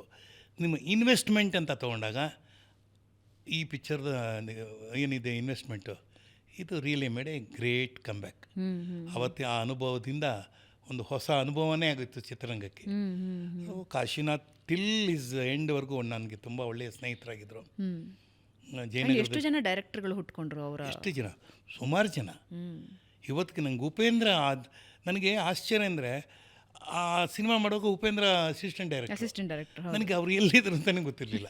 ಈಗ ಅವರು ನಮ್ಮ ವರ್ಲ್ಡಲ್ಲೇ ನಂಬರ್ 5th 5ನೇ ಇದರಲ್ಲಿದ್ದಾರೆ, ಶ್ರೇಣಿನಲ್ಲಿದ್ದಾರೆ. One of the 5 best directors in the world. Hmm hmm hmm ನಮ್ಗೆ ಖುಷಿ ಆಗುತ್ತೆ. ನಾನು ಹೇಳೋದಂದರೆ ನಮ್ಮ ಜೊತೆ ಕೆಲಸ ಮಾಡಿದವರು ಇವತ್ತು ಆ ಮಟ್ಟಕ್ಕೆ ಹೋಗಿದ್ದಾರೆ ಅಂದರೆ ನಮ್ಮಷ್ಟು ಖುಷಿ ಪಡೋರು ಇನ್ಯಾರೂ ಇಲ್ಲ. ಹ್ಮ್ ತುಂಬ ಚೆನ್ನಾಗಿ ಕನ್ನಡ ಚಿತ್ರರಂಗದಲ್ಲಿ ಇತಿಮಿತಿಗಳನ್ನ ಇಟ್ಕೊಂಡು ಇಷ್ಟು ಕೆಲಸ ಮಾಡಿದ್ದಲ್ಲ. ಹೌದು. ನಾವು ಹೇಳೋದು ಬಾಲಿವುಡ್ಡು, ಹಾಲಿವುಡ್ಡು ಅವೆಲ್ಲ ಇಲ್ಲ. ನಮ್ಮ ಕನ್ನಡ ಚಿತ್ರರಂಗದಲ್ಲಿ ಏನಿದೆ ಏನಿಲ್ಲ ಅದನ್ನಿಟ್ಕೊಂಡು ಇಂಥ ಉತ್ತಮವಾದ ಚಿತ್ರಗಳನ್ನ ಕೊಟ್ಟಂಥ ಶ್ರೇಷ್ಠರಲ್ಲಿ ಅವರೇ. ಹ್ಮ್ ಹ್ಮ್ ನನಗೆ ಅದೊಂದು ಇವತ್ತಿಗೂ ಆ ರೀಲ್ಸಲ್ಲಿ ನೋಡ್ತಾ ಇದ್ದಾಗ ನಗು ಬರ್ತಾನೆ ಇರುತ್ತೆ. ನಾನೇ ಈ ರೋಲ್ ಮಾಡಿದ್ದೇನೆ. ಈ ರೀತಿ ಪಾತ್ರಗಳನ್ನ ಮಾಡ್ತಾ ನೀವು ಖಳನಟರು ಆಗೋಗ್ತೀರಿ. ಹೌದು ಹೌದು. ನನಗೆ ವಿಷ್ಣುನೇ ಒಂದ್ಸಲಿ ಕೇಳಿದ, ಜಯಸೀಮಾ ಶೂಟಿಂಗ್ ಮಾಡ್ತಾಯಿದ್ದೆ. ಅವನ ಹತ್ರ ಬಂದು, ಸುಂದರ ನಿನ್ನ ಕಣ್ಣಲ್ಲಿ ಕಳನಂಗೆ ಇಲ್ವೇ ಇಲ್ವಲ್ಲೋ, ಅದು ಬೇರೆ ಥರನೇ ಇದೆ ಅಂತ. ನಾನು ನಮ್ಮ ಕಣ್ಣು ಹಿಂಗೆ ಬಿಟ್ರೆ ಏನು ಬರಬೇಕಲ್ಲ ಒಳಗಡೆ ಅಂತ. ಆದರೆ ಆ್ಯಕ್ಟಿಂಗ್ ಮಾಡಿದ್ದೀನಿಲ್ಲ ಅಂತ. ಇಲ್ಲಾಂದರೆ ತಪ್ಪಿದ ತಳದಲ್ಲಿ ರಜನಿಕಾಂತ್ ಆಪೋಸಿಟ್ ಮಾಡಬೇಕಾದ್ರೆ ಕೆ ಬಾಲಚಂದ್ರಿಗೇನು ಗೊತ್ತಿರಲಿಲ್ವಾ? ಅದೇ ಥರ ಅನೇಕ ಸಿನಿಮಾಗಳು ಮಾಡಿದ್ದೀನಿ. ಅಂದರೆ ಖಳನಟನಾಗಿ ಕನ್ನಡದಲ್ಲಿ ಮಾಡಿದ್ದು ಸಿನಿಮಾಗಳು ಕಡಿಮೆನೇ. ಕಡಿಮೆ. ನಾವು ಆ ಥರ ಸ್ಟ್ಯಾಂಡರ್ಡ್ ಖಳನಟ ಅನ್ನೋದೇನೂ ಇರಲಿಲ್ಲ. ಸೊ ಆ ಪಾತ್ರಕ್ಕೆ ಹೀರೋಗೆ ಇವರಾದರು. ಒಂದು ಖಳನಟನಿಗೆ ಏನಪ್ಪ ಬೇಕು, ಖಳನಾಯಕನಿಗೆ ಹಾಕಿ ಸುಂದರರಾಜನ್ ಹಾಕಿ, ಹಂಗೆ ಹಾಕಿರೋದತ್ತೆ ಹೊರತು ನಡೆಯುತ್ತೆ. ಯಾಕಂದರೆ ಅವತ್ತು ಇದ್ದ ಕಾಲಘಟ್ಟದಲ್ಲಿ ನಾನು ಮತ್ತು ಜೈ ಜಗದೀಶ್ ಇಬ್ಬರಲ್ಲೇ ಖಳನಟರಿಗೆ ಅವಕಾಶ ಇದ್ದಿದ್ದು. ಆಮೇಲೆ ಚರಣ್ ರಾಜ್ ಬಂದರು, ಆಮೇಲೆ ಬೇರೆಲ್ಲ ಬಂದು ಕಂಟಿನ್ಯೂ ಆಯಿತು. ಇಬ್ಬರ ಬಗ್ಗೆ ಮಾತಾಡಿಲ್ಲ ಅಂತ ಹೇಳಿದ್ರೆ ನಿಮ್ಮ ಸಿನಿ ಜರ್ನಿ ಕಂಟಿನ್ಯೂ ಆಗಲ್ಲ ಅಂತ ಅನಿಸುತ್ತೆ. ಒಂದು ಶಂಕರ್ ನಾಗ್ ಅವರು, ಇನ್ನೊಂದು ಅನಂತ್ ನಾಗ್ ಅವರು. Amazing character. ಎಂತೆಂಥ ಸಿನಿಮಾಗಳು ಅವ್ರ ಜೊತೆ, ಅನಂತ್ ನಾಗ್ ಅವ್ರ ಜೊತೆ ಅಂತೂ. ಇನ್ಫ್ಯಾಕ್ಟ್ ಯಾವತ್ತೂ ನಾನು ಒಂದು ಇದು ಮಾಡೋದಂದರೆ ಅನಂತ್ ನಾಗ್ಗೆ ಸಾಟಿ ಅನಂತ್ ನಾಗೆ, no parallel for him. Shankar Nag short lived but ತುಂಬ ಕನಸನ್ನು ಹೊತ್ತಂಥ ಒಂದು ಅದ್ಭುತವಾದ ನಿರ್ದೇಶಕ. ನಾನು ಆ್ಯಕ್ಟ್ರಾಗಿ ನೋಡೋದಕ್ಕಿಂತ ಅವ್ರನ್ನ ಡೈರೆಕ್ಟ್ರಾಗಿ ನೋಡ್ತೀನಿ. ಈಗ ನೀವು ಸಿನಿಮಾಗಳು ನೋಡ್ತಾ ಬನ್ನಿ, ಅವ್ರು ಮಾಡಿದಂಥ ಡೈರೆಕ್ಷನ್ ಸಿನಿಮಾಗಳು ಯಾವುದೇ ಇರಲಿ, ಅದು ಆಕ್ಸಿಡೆಂಟ್ ಇರ್ಬೋದು, ಆಮೇಲೆ ಒಂದು ಮುತ್ತಿನ ಕತೆ ನಾನು ಮಾಡಿದ್ದು. ಇನ್ಫ್ಯಾಕ್ಟ್ ಆ ಒಂದು ಮುತ್ತಿನ ಕಥೆನಲ್ಲಿ ಆ ರಾಜ್ಕುಮಾರ್ ಸ್ನೇಹಿತನಾಗಿ ಮಾಡಬೇಕು ಅಂತ ತೀರ್ಮಾನ ಮಾಡಿ ನೀನೇ ಮಾಡಬೇಕು ಅಂತ ಹೇಳಿದ್ದು. ಸರ್, ಆಗಿನ ಕಾಲಘಟ್ಟದಲ್ಲಿ ಒಂದು ಮುತ್ತಿನ ಕಥೆಯಂಥ ಸಿನಿಮಾನ ತರಬಹುದು. ಆಮೇಲೆ ಆ ಥರ ಎಕ್ಸಿಕ್ಯೂಷನ್ನು ಅಮೇಝಿಂಗ್ ಅನಿಸುತ್ತೆ. ಯಾಕೆ ಹೇಳ್ತೀನಿ ಅಂದರೆ ಅವನಲ್ಲಿ ಆ ಮೈಂಡ್ ಇತ್ತು. ಇನ್ಫ್ಯಾಕ್ಟು ಅದರಲ್ಲಿ ಅಂಡರ್ ವಾಟರ್ ಸಮುದ್ರದಲ್ಲಿ ಶೂಟ್ ಮಾಡೋದಲ್ಲ. ಒಂದು ಇನ್ಸಿಡೆನ್ಸ್ ಹೇಳ್ತೀನಿ, ನಾನು ಭಾಳ ಇಷ್ಟಪಟ್ಟು ಹೇಳ್ತೀನಿ. ಯಾಕೆಂದರೆ ಮಾಡಿ ತೋರಿಸೋನು. ಒಂದು ನಾವೇನು ಮಾಡಿದ್ವಿ, ಮಲ್ಪೆ ಬೀಚ್, ಮಲ್ಪೆನೋ ಅಥವಾ ಆ ಕಡೆ ಯಾವುದೋ ಒಂದು ಸಮುದ್ರದಿಂದ ಸುಮಾರು ಒಂದು ಕಿಲೋಮೀಟ್ರ್ ಸಮುದ್ರಕ್ಕೆ ಕೊಟ್ಟೋಗಿದ್ವಿ. ಸಮುದ್ರದೊಳಗೆ ಇಲ್ಲ, ಅಂದರೆ ಮೇಲ್ಗಡೆ ಬೋಟಲ್ಲಿ ಹೋಗ್ತಾನೆ ಇದೆ. ಅದು ಒಂಥರ ಮೋಟ್ರ್ ಬೋಟು, ಮೋಟ್ರ್ ಅಂತ ಹೊಟ್ಟೋಗುತ್ತೆ. ಅಲ್ಲಿ ಹೋದ ಮೇಲೆ ಅವನು ಇನ್ನೊಂದು ಬೋಟಲ್ಲಿ ಅವನಿದ್ದಾನೆ, ನಾನು ರಾಜ್ಕುಮಾರ್ ಒಂದು ಬೋಟಲ್ಲಿದ್ದೀನಿ. ಅಲ್ಲಿ ಮಾತಾಡೋದು ನಮಗೆ ಕೇಳಿಸ್ತಾ ಇಲ್ಲ. ಅವರ ಏನೋ ಒಂದು ಇನ್ಸ್ಟ್ರಕ್ಷನ್ ಕೊಡ್ತಾ ಇದ್ದಾನೆ, ಹಿಂಗೆ ಹಿಂಗೆ ಅಂತ. ಅದು ನಮ್ಗೆ ಕೇಳಿಸ್ತಾ ಇಲ್ಲ. ನೋಡ್ತೀನಿ ಡೈ ಅಂತ ಇದು ಧುಮುಕ್ಬಿಟ್ಟು ಸಮುದ್ರದೊಳಗೆ ಈಜ್ಕೊಂಡು ನಮ್ಮ ಬೋಟ್ ಹತ್ರ ಬಂದು ಹೇಳ್ಬಿಟ್ಟು ಅಲ್ಲಿ ಹೋಗ್ತಾನೆ. ಸಮುದ್ರದಲ್ಲಿ ಈಜೋಡಿ 1 ಕಿಲೋಮೀಟರ್ ಮುಂದಕ್ಕೆ ಹೋಗಿ 1 ಕಿಲೋಮೀಟರ್, ನಾನು ಹೇಳ್ತಾ ಇರೋದು 1 ಕಿಲೋಮೀಟರ್ ಈಜೋಡಿಲಿಲ್ಲ. ಅಲ್ಲ, ಗೊತ್ತಾಯ್ತು ಸರ್, ಬಟ್ 1 ಕಿಲೋಮೀಟರ್ ದೂರದಲ್ಲಿ 2 ಬೋಟ್ಗಳಿದ್ವು. 2 ಬೋಟ್ಗಳು. Imagine what is the depth of the sea. Depth, ಆಮೇಲೆ ಆ ಪ್ರೆಷರ್, ಅಲೆಗಳ ಪ್ರೆಷರ್ ಏನಿರುತ್ತೆ ಸರ್? ನನಗೆ ಆಶ್ಚರ್ಯ ಗೊತ್ತಾ, ಬಂದು ಹಿಂಗೆ ಹಿಂಗೆ ಹಿಂಗೆಲ್ಲ ಹೇಳಿಬಿಟ್ಟು ನಮ್ಮಿಬ್ಬರಿಗೆ ತಕ್ಷಣ ತಿರ್ಗಿ ಅಲ್ಲೋಗಿ ಆ ಬೋಟ್ಗೆ ಹೋಗಿದ್ದು. ಅಂದರೆ ಏನು ಹೇಳೋಕ್ಕೆ ಬರ್ತೀನಿ ಅಂದರೆ, ಅಂತ ಚಾಲೆಂಜ್ ಎಲ್ಲದರಲ್ಲೂ ಒಂದು ಚಾಲೆಂಜ್ ತೊಗೊಂಡ. ಆಮೇಲೆ ಅನೇಕ ಎಷ್ಟೋ ಜನ ಅವ್ರ ಫ್ರೆಂಡ್ಸ್ಗಳು, ನಾನು ಅನೇಕ ಇಂಟರ್ವ್ಯೂಗಳೆಲ್ಲ ಹೇಳಿದ್ದೀನಿ, ಬೆಂಗಳೂರಿಗೆ ಮೆಟ್ರೋ ತರಬೇಕು, ನಂದಿಗೆ ರೋಪ್ ವೇ ತರಬೇಕು ಅಂತ. ಎಲ್ಲದಕ್ಕಿಂತ ನನಗೆ ಅದು ಅತ್ಯಂತ ಕಾಳಜಿ ಇದ್ದಿದ್ದೇನೆಂದರೆ, ಕನ್ನಡ ಇಂಡಸ್ಟ್ರಿನ ಇಲ್ಲಿ ಬೆಂಗಳೂರಿಗೆ ತರಬೇಕು ಅಂತ. ಬಟ್ ಅದಾಯ್ತಲ್ಲ ಸರ್. ಅದನ್ನು ಯಾರು ಹೇಳಬೇಕು, ಅದನ್ನೇ ಹೇಳಬೇಕು. ನಾನು ಏನು ಪ್ರತಿಯೊಂದಕ್ಕೂ ಚೆನ್ನೈ ಮೇಲೆ ಡಿಪೆಂಡೆಂಟ್ ಇದ್ದಾಗ ಆ ಕಾಲಘಟ್ಟದಲ್ಲಿ ಯಾರೂ ಕೂಡ ಈ ಯೋಚನೆ ಮಾಡಲಿಲ್ಲ. ಅದಕ್ಕೆ ಸ್ಟುಡಿಯೋ ಯಾವುದಂದ್ರೆ ಎಲ್ಲರೂ ಬೇರೆ ಥರ ಸ್ಟುಡಿಯೋ ಕಟ್ಟಿದ್ರು. ನಾನು ಹೇಳೋದು shooting studio. But he made a dubbing and especially ಮ್ಯೂಸಿಕ್ಕಿಗೆ ನಾವು ಯಾವಾಗಲೂ ಅಲ್ಲಿ ಡಿಪೆಂಡ್ ಆಗ್ತಾ ಇದ್ವಿ. ಎಂತ ಅಂದರೆ ಪ್ರತಿಯೊಂದಕ್ಕೂ ನಾವು ಅಲ್ಲಿ ಹೋಗಬೇಕಾಗಿತ್ತು. ಆ ಟೈಮಲ್ಲಿ ಯೋಚನೆ ಮಾಡಿ, ಇಲ್ಲ ಅದರಲ್ಲಿ ಇಂಡಿಪೆಂಡೆಂಟ್ ಆಗಬೇಕು ಅಂತ ಯೋಚನೆ ಮಾಡಿ ಒಂದು ತಂಡನ ಕಟ್ಕೊಂಡು ದುಡ್ಡನ್ನ ಅರೇಂಜ್ ಮಾಡಿ ಪ್ರತಿಯೊಬ್ಬರಿಗೂ ಒಂದೊಂದು ಕೆಲಸ ಕೊಡ್ತಾ ಹೋದ. ಸಂಕೇತ್ ಕಾಶಿಗೆ ಒಂದು ಕೆಲಸ, ಆಮೇಲೆ ಜಗದೀಶ್ ಮಲ್ನಾಡ್ ಅಂತ ಇದ್ದಾರೆ, ಅವನಿಗೊಂದು ಕೆಲಸ, ರಮೇಶ್ ಭಟ್ಗೊಂದು ಕೆಲಸ. ಆಮೇಲೆ ನಾನು ಸ್ವಲ್ಪ ಅವ್ರ ಪೀರಿಯಡಲ್ಲಿ ಬಂದ ತಕ್ಷಣ ನಾನು ತಮಿಳಲ್ಲಿ ಹೆಚ್ಚು ಕಾಣಿಸ್ಕೊಂಡೆ. Because he came in 1978. Between 78 to 84 ನಾನು ಸ್ವಲ್ಪ ತಮಿಳು, ತೆಲುಗು ಈ ಕಡೆ ಇದ್ದೆ. ಆವಾಗ ಕನ್ನಡ ಕಮ್ಮಿ ಇತ್ತು. ಸೊ ನಾನು ಬಂದ ನಂತರ ಅಗೇನ್ ಬಂದಾಗ ಇಂಡಸ್ಟ್ರಿ ಸ್ವಲ್ಪ ಡೋಲಾಯಮಾನವಾಗಿತ್ತು. ಯಾಕೋ ಅಷ್ಟು ಯಾವುದು ಎಲ್ಲ ಚಿತ್ರಗಳು ಓಡ್ತಾ ಇರಲಿಲ್ಲ. ಆವಾಗೆಲ್ಲ ಬೇರೆ ಬೇರೆ ಏನೇನೋ ಕೆಲಸ ಮಾಡ್ತಾಯಿದ್ವಿ. ನಾನು ನಾಟಕದ ಕಂಪ್ನಿಗೆ ಹೊಟ್ಟೋದೆ. ನಾನು ಉತ್ತರ ಕರ್ನಾಟಕದ ನಾಟಕದ ಕಂಪ್ನಿ. ಅಲ್ಲಿಂದ ಆಚೆಗೆ ಅದೇ ನಮ್ಮದು ಒಂದು ಪರ್ವ ಬೇರೆ ಥರನೇ ಇತ್ತು. ಬಟ್ ಬಿಟ್ವೀನ್ 78 ಆ್ಯಂಡ್ 90 ನನಗೆ ಅತ್ಯಂತ ಏನು ಅಂತಂದರೆ, the last film office was Maheshwara. First film ಒಂದಾನೊಂದು ಕಾಲದಲ್ಲಿ, ಲಾಸ್ಟ್ ಫಿಲ್ಮ್ ನಾವಿಬ್ಬರು ಫಸ್ಟ್ ಪಿಕ್ಚರ್ಲೂ ಇದ್ದೀನಿ, ಲಾಸ್ಟ್ ಪಿಕ್ಚರ್ಲೂ ಇದ್ದೀನಿ. ನಮ್ಮ ಲೈಫ್ ಆದಿ ಮತ್ತು ಅಂತ್ಯ ಎರಡರಲ್ಲೂ ಶಂಕರ್ ನಾಗ್ ಜೊತೆಲಿದ್ದಾನೆ. ಐ ಥಿಂಕ್ ಇವಾಗ ಶಂಕರ್ ನಾಗ್ ಅವ್ರು ಇದ್ದಿದ್ರೆ ಕೂತು ಅಲ್ಲಲ್ಲೇ ಅಮೇಜಿಂಗ್ ಇದ್ದಿದ್ರೆ ಅದು ಏನಾಗ್ತಿತ್ತು ನನಗೆ ಮಾತಾಡಿ ಎಷ್ಟು ವಿಷಯಗಳು ಚರ್ಚೆ ಆಗಿದ್ದು ಏನೇನೋ ಆಗ್ಬಿಟ್ಟಿರೋದು ಎಕ್ಸಿಕ್ಯೂಷನ್. ಬಟ್ ಅವರಿಬ್ಬರಲ್ಲಿ ಒಂದು ಅನಂತ್ ನಾಗು ಮತ್ತು ಶಂಕರ್ ನಾಗಲ್ಲಿ ನಾನು ಕಂಡಿದ್ದೇನಪ್ಪ ಅಂತಂದರೆ, ಇವನು ಏನು ರಿಸ್ಕ್ ಬೇಕಾದರೂ ತೊಗೊಳಕ್ಕೆ ರೆಡಿ ಇದ್ದಾನೆ ಶಂಕರ್. ಅನಂತ್ ಸ್ವಲ್ಪ ಎಲ್ಲ ಲೆಕ್ಕಾಚಾರ, ಕ್ಯಾಲ್ಕುಲೇಟಿವ್ ರಿಸ್ಕ್.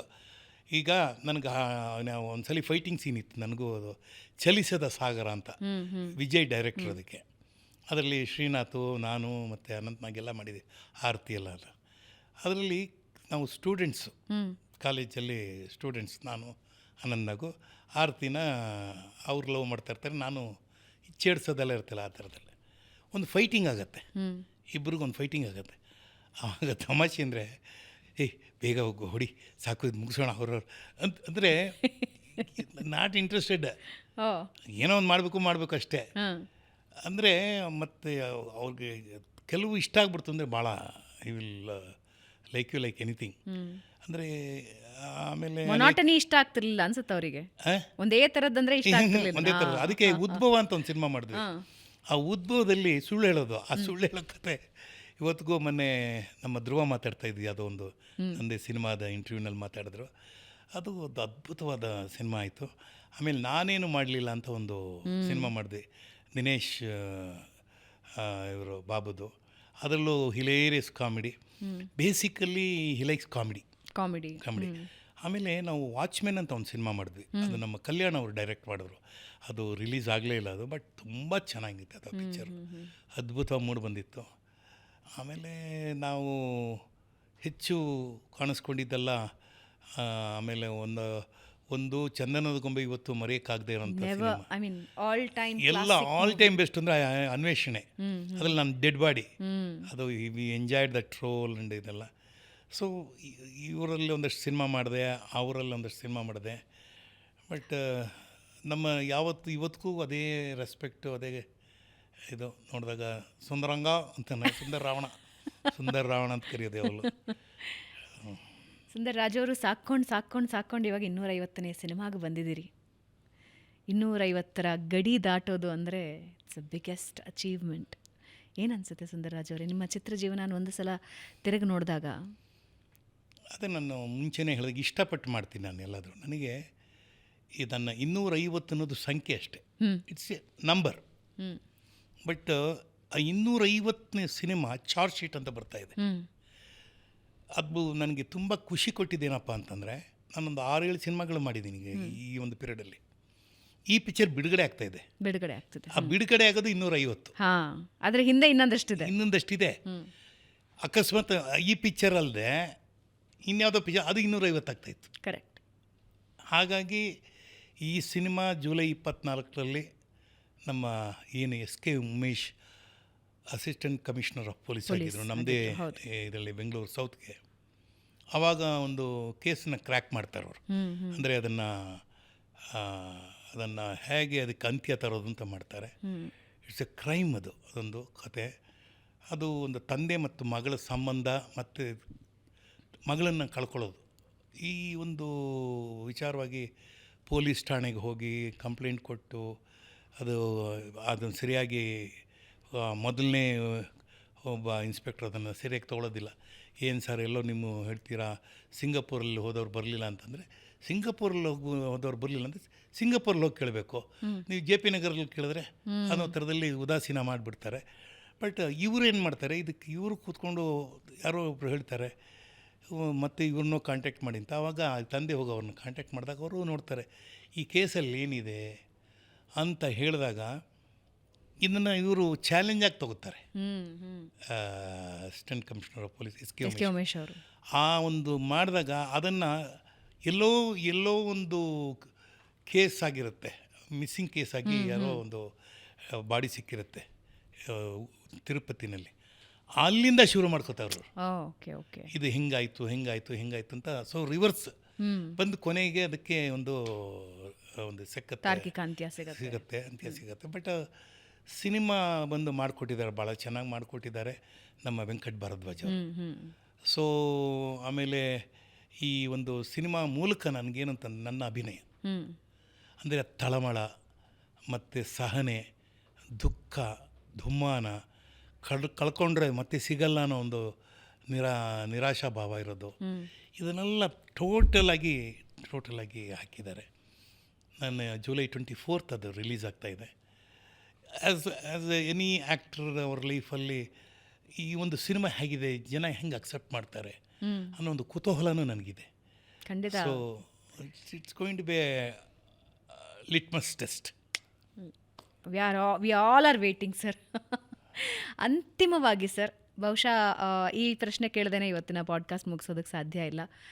ತಂದೆಯಂದರಿಗೆ ಮಗಳು ಅಂದರೆ ಪ್ರಪಂಚ. ನಿಮ್ಮ ಮಗಳು ಹೇಗಿದ್ದಾರೆ? ಮೊಮ್ಮಗ ಹೇಗಿದ್ದಾನೆ? ಮೊಮ್ಮಗ ಭಾಳ ಪ್ರಶ್ನೆಗಳು ಕೇಳ್ತಿರ್ತಾನೆ ಅಂತ ಈಗ ಪಾಡ್ಕಾಸ್ಟಿಗೆ ಮುಂಚೆ ಹೇಳ್ತಾ ಇದ್ರಿ. ಇಲ್ಲ, ನನಗೆ ಅಫ್ಕೋರ್ಸ್ ಮೇಘನಾ ಇಸ್ ಫ್ರಮ್ ದ ವೆರಿ ಬರ್ತಿಂದನೇ ನನಗೆ ಇಷ್ಟ. ಅಫ್ಕೋರ್ಸ್ ನನಗೆ ಅದಕ್ಕೆ ಹಿಂದೆ ಒಂದು ಸೀರಿಯಲ್ ಒಂದು ಮಾಡಿದ್ದೆ RN ಜಯಗೋಪಾಲ್ದು, ಹೆಣ್ಣು ಮಗು ಬೇಡ ಅಂತ. ಟೈಟ್ಲೇ ಹಂಗೆ ಇತ್ತು, ಹೆಣ್ಣು ಮಗು ಬೇಡ. ಆವಾಗ you will not believe, Pramila was pregnant. ಆ ಪ್ರೆಗ್ನೆನ್ಸಿನಲ್ಲೇ ಆ್ಯಕ್ಟ್ ಮಾಡಿದಾಳೆ, ನಾವಿಬ್ಬರೇ ಆ್ಯಕ್ಟ್ ಮಾಡಿರೋದು. ಸೊ ಅವಾಗ ಅವ್ರು ಹೇಳಿದ್ರು, ನಾನು ಕೇಳಿದ್ರೆ ಏನು ಸರ್ ನಮ್ಮಿಬ್ಬರನ್ನೇ ಹಾಕ್ಕೊಂಡಿದ್ದೀರ ಅಂದರೆ, ಇಲ್ಲ ಆ್ಯಸ್ ಇಟ್ ಈಸ್ ಅವರು ಪ್ರೆಗ್ನೆಂಟ್ ಆಗಿದ್ದಾರೆ, ಈ ಸಿನಿಮಾದಲ್ಲಿ ಬಟ್ಟೆ ತುರ್ಕಿ ಮಾಡೋ ಬದಲು ಇದು ಚೆನ್ನಾಗಿರುತ್ತೆ ಅಂತ ಏನೋ ಮಾಡಿದ್ರು. ಇಬ್ಬರು ಆ್ಯಕ್ಟ್ ಮಾಡಿದ್ವಿ. ಆಮೇಲೆ ಅವಳ ಪೋರ್ಷನ್ ಮುಗಿದೋಯ್ತು. ಆಮೇಲೆ ನನ್ನ ಪೋರ್ಷನ್ ಕೆಲವುದಿತ್ತು. ಅದು ಮಾಡಿದ್ಮೇಲೆ ಹೆಣ್ಣು ಮಗಳು ಬೇಡ ಅನ್ನೋದು ಶೀರ್ಷಿಕೆ. ಆದರೆ ನಾನು ಒಂದು ಯಾವುದೋ ಒಂದು ಕಾರ್ಯಕ್ರಮ ಮುಗಿಸ್ಕೊಂಡು ಮನೆಗೆ ಹೋಗಿ ನೆಕ್ಸ್ಟ್ ಡೇ ಡೆಲಿವರಿ ಆದಾಗ ನೋಡ್ತೀನಿ ಹೆಣ್ಮಗು. ನನಗೆ ಮೊದಲು ನೋಡಿದ ತಕ್ಷಣ ನಮ್ಮ ತಂದೆ ಮಗು ನೋಡಿ ಭಾಳ ಖುಷಿಪಟ್ಟರು, ಮತ್ತು ಅವರು ಮನೆಯಲ್ಲೆಲ್ಲ ಇದು ಮಾಡಿದ್ರು.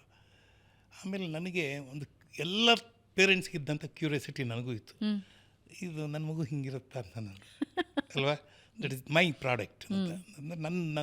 ಅವಳು ನನ್ನ ಮತ್ತು ಪ್ರಮಿಳನ ಮಗು ಅವತ್ತಿಂದನೇ ನನಗೆ ಇಷ್ಟ ಆಗಿತ್ತು. ಅಂದರೆ ನನಗೆ 3 ಜನ ತಂಗಿಯರು, ನಮ್ಮ ಮನೆಯಲ್ಲಿ ಎಲ್ಲ ಸಂಬಂಧಿಕರೆಲ್ಲ ಹೆಣ್ಮಕ್ಳೇ ಜಾಸ್ತಿ. ಹೀಗಾಗಿ ಹೆಣ್ಮಕ್ಳ ಸಾಮ್ರಾಜ್ಯ, ಹೆಣ್ಮಕ್ಳದೇ ಸಾಮ್ರಾಜ್ಯ. ನಮ್ಮೂರಲ್ಲೂ ಅಷ್ಟೇ. ನಮ್ಮ ಅಜ್ಜಿಗೆ ಅವರ ತಂಗಿ ಇದ್ದರು, ಅವ್ರ ಮನೇಲಿ 9 ಜನ ಹೆಣ್ಮಕ್ಳು. ನಮ್ಮ ಅಜ್ಜಿ ತಂಗಿಗೆ 9 ಜನ ಹೆಣ್ಮಕ್ಳು. ಸೊ ಅವ್ರಿಗೆಲ್ಲ ಮಧ್ಯದಲ್ಲಿ ಬೆಳೆದವ ನಾನು. ಆವಾಗ ಎಲ್ಲರೂ ಮುದ್ದಾಡೋರು, ಎಲ್ಲರೂ ಹಿಡ್ಕೊಂಡು ಮುದ್ದಾಡೋರು. ಸೊ ಹಾಗಾಗಿ ಅಫ್ಕೋರ್ಸ್ ಮೇಘನಾ ಅವಳನ್ನ ಹೇಗೆ ಪ್ರೊಟೆಕ್ಟ್ ಮಾಡ್ತಾಯಿದ್ದೆ ಅಂದರೆ, ನನಗೆ ಒಂದು ಕಣ್ಣಿನ ರೆಪ್ಪೆ ಇದ್ದ ಹಾಗೆ ಅವಳು. She is like my eyelid, ಹಾಗೆ ಇರೋದು. ಅಫ್ಕೋರ್ಸ್ ಅವಳಾದಮೇಲೆ ರಾಯನ್, ಈಗ ಡಬಲ್ ಅವನು. ಅವಳದ್ದೇನು ಕಮ್ಮಿ ಆಗಿಲ್ಲ ಪ್ರೀತಿ, ಬಟ್ ಇವನ ಮೇಲಂತೂ ಹೆಚ್ಚು. ಯಾಕೆಂದರೆ ಅವನ from the day was born ಇವತ್ತುವರೆಗೂ ಅವನ ಮಾತುಗಳಿದೆಯಲ್ಲ, ಅಯ್ಯೋ ಏನು ವಯಸ್ಸಿಗೆ ಮೀರಿದಂಗೆ ಮಾತಾಡ್ತಾನೆ, ಎಷ್ಟು ನಾಲೆಜ್, ಎಷ್ಟು ಶಾರ್ಪ್ ಇದ್ದಾನೆ. ಇವತ್ತು ಬೆಳಗ್ಗೆ ಊರಿಗೆ ಹೋಗ್ಬೇಕಾದ್ರೆ, ತಾತ ಏನು ಮಾಡ್ತೀಯ, ಮಾತಾಡಿದೆ ಚೇಂಬರು ಚೇಂಬರು ಚೇಂಬರ್ ಅಂತೀಯಲ್ಲ, ಬಾ ನೀನು ಮೈಸೂರಿಗೆ ಸ್ವಿಮ್ಮಿಂಗ್ ಮಾಡ್ಬೋದು ಇಬ್ಬರು. ಆವಾಗ ಇಲ್ಲ ನೀನು ಹೋಗು, ನನ್ನ ಅವನಿಗೂ ಮುಂದೇನು ಅಂದರೆ ಹೇಳಿದ ತಕ್ಷಣ ಬರಬೇಕು, ಇಲ್ಲ ಅಂದರೆ ಸರಿ ನೋಡ್ತಾನೆ, ಫಸ್ಟ್ ಹೋಗಿ ಫ್ರಂಟ್ ಸೀಟಲ್ಲಿ ಕೂತ್ಕೊಂಡ್ಬಿಡ್ತಾನೆ, ನೀನು ಹಿಂದೆ ಕೂತ್ಕೋ ಅಂತಾನೆ. ಆಮೇಲೆ ನನಗೆ ಒಂಥರ ಅನ್ನಿಸ್ತು, ಹೋಗ್ಬಿಟ್ಟು ಬಾಪ ಮೈಸೂರಿಗೆ ಹೋಗ್ತಾಯಿದ್ದೆ, ಎಂಜಾಯ್ ಮಾಡಿಬಿಟ್ಟು ಅಂತ. ಅಲ್ಲಿ ಹೋದ ತಕ್ಷಣ ಮಾತಾಡ್ತಾನೆ ಫೋನಲ್ಲಿ, ಏನು ಮಾಡ್ತಾಯಿದ್ದೆ, ಚೇಂಬರ್ಲಿದೆಯಾ ಅಂತೆಲ್ಲ ಕೇಳ್ತಾನೆ. ಸೊ ಮುದ್ದಾಗಿ ಮಾತಾಡೋ ಮೊಮ್ಮಗ.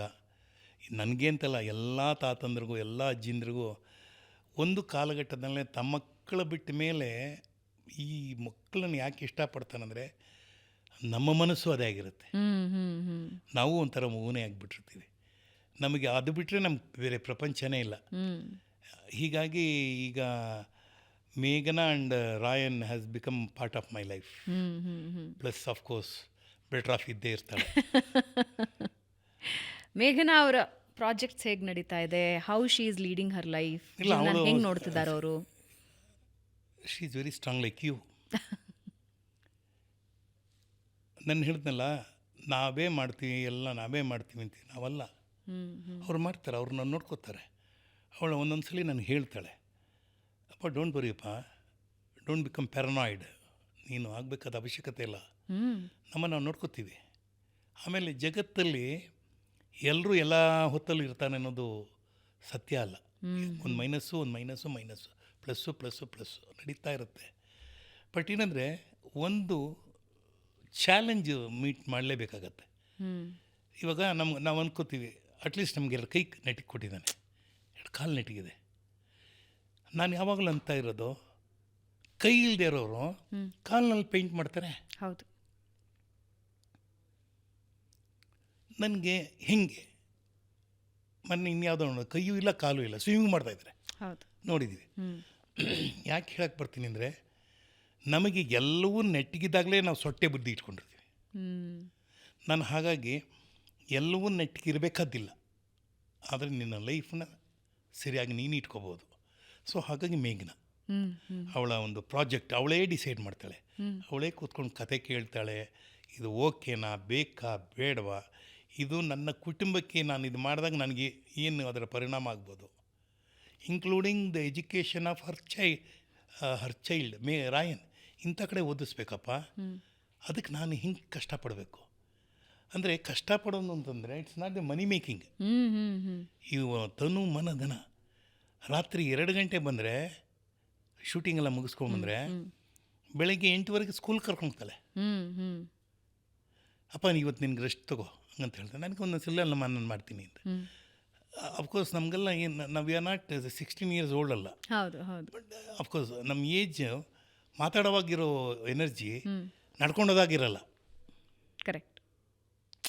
ಇದನ್ನು ನಾವು ಅವೇರ್ನೆಸ್ ನಮ್ಗೆ ಕ್ರಿಯೇಟ್ ಆಯಿತು ಅಂದರೆ, so how best we can store reserve your energy ಅಂತ. Has she has become more independent? Of course. ಒಂದು ಅವ್ರ ಅಮ್ಮನ ಬಿಡಲ್ಲ, ಅದೊಂದು ಇದ್ದೇ ಇರುತ್ತೆ.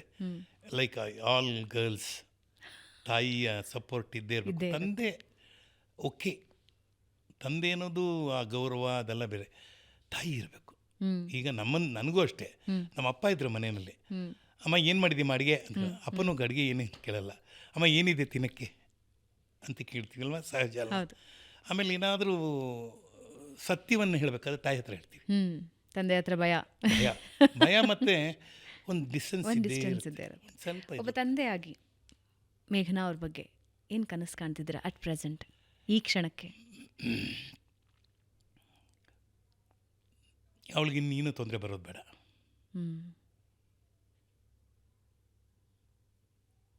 ರೈಟ್. ತೊಂದರೆ ಆಗಲ್ಲ. ಇಡೀ ಕರ್ನಾಟಕದ ಜನರ ಆಶೀರ್ವಾದ ಮೇಘನಾ ಅವ್ರ ಮೇಲಿದೆ, ನಿಮ್ಮ ಕುಟುಂಬದ ಮೇಲಿದೆ, ರಾಯನ್ ಮೇಲಿದೆ. Thank you so much Sundarraj ಅವರೇ, ನಮ್ಮ ಪಾಡ್ಕಾಸ್ಟ್ನಲ್ಲಿ ಭಾಗಿಯಾಗಿ. ತುಂಬ ಚೆನ್ನಾಗಿತ್ತು ಭಾವನಾ. ಇನ್ಫ್ಯಾಕ್ಟು ಇದು ಬಂದಾಗ ಬೇರೆ ಥರನೇ ಯೋಚನೆ ಮಾಡಿದೆ. ಬಟ್ ನಿನ್ನ ಒಂದು ಸ್ಟ್ರೆಂತು, ನಿನ್ನ ಒಂದು ಟಾಕ್, ನಿನ್ನೊಂದು ಅವೇರ್ನೆಸ್ ಭಾಳ ಖುಷಿ ಕೊಡ್ತು.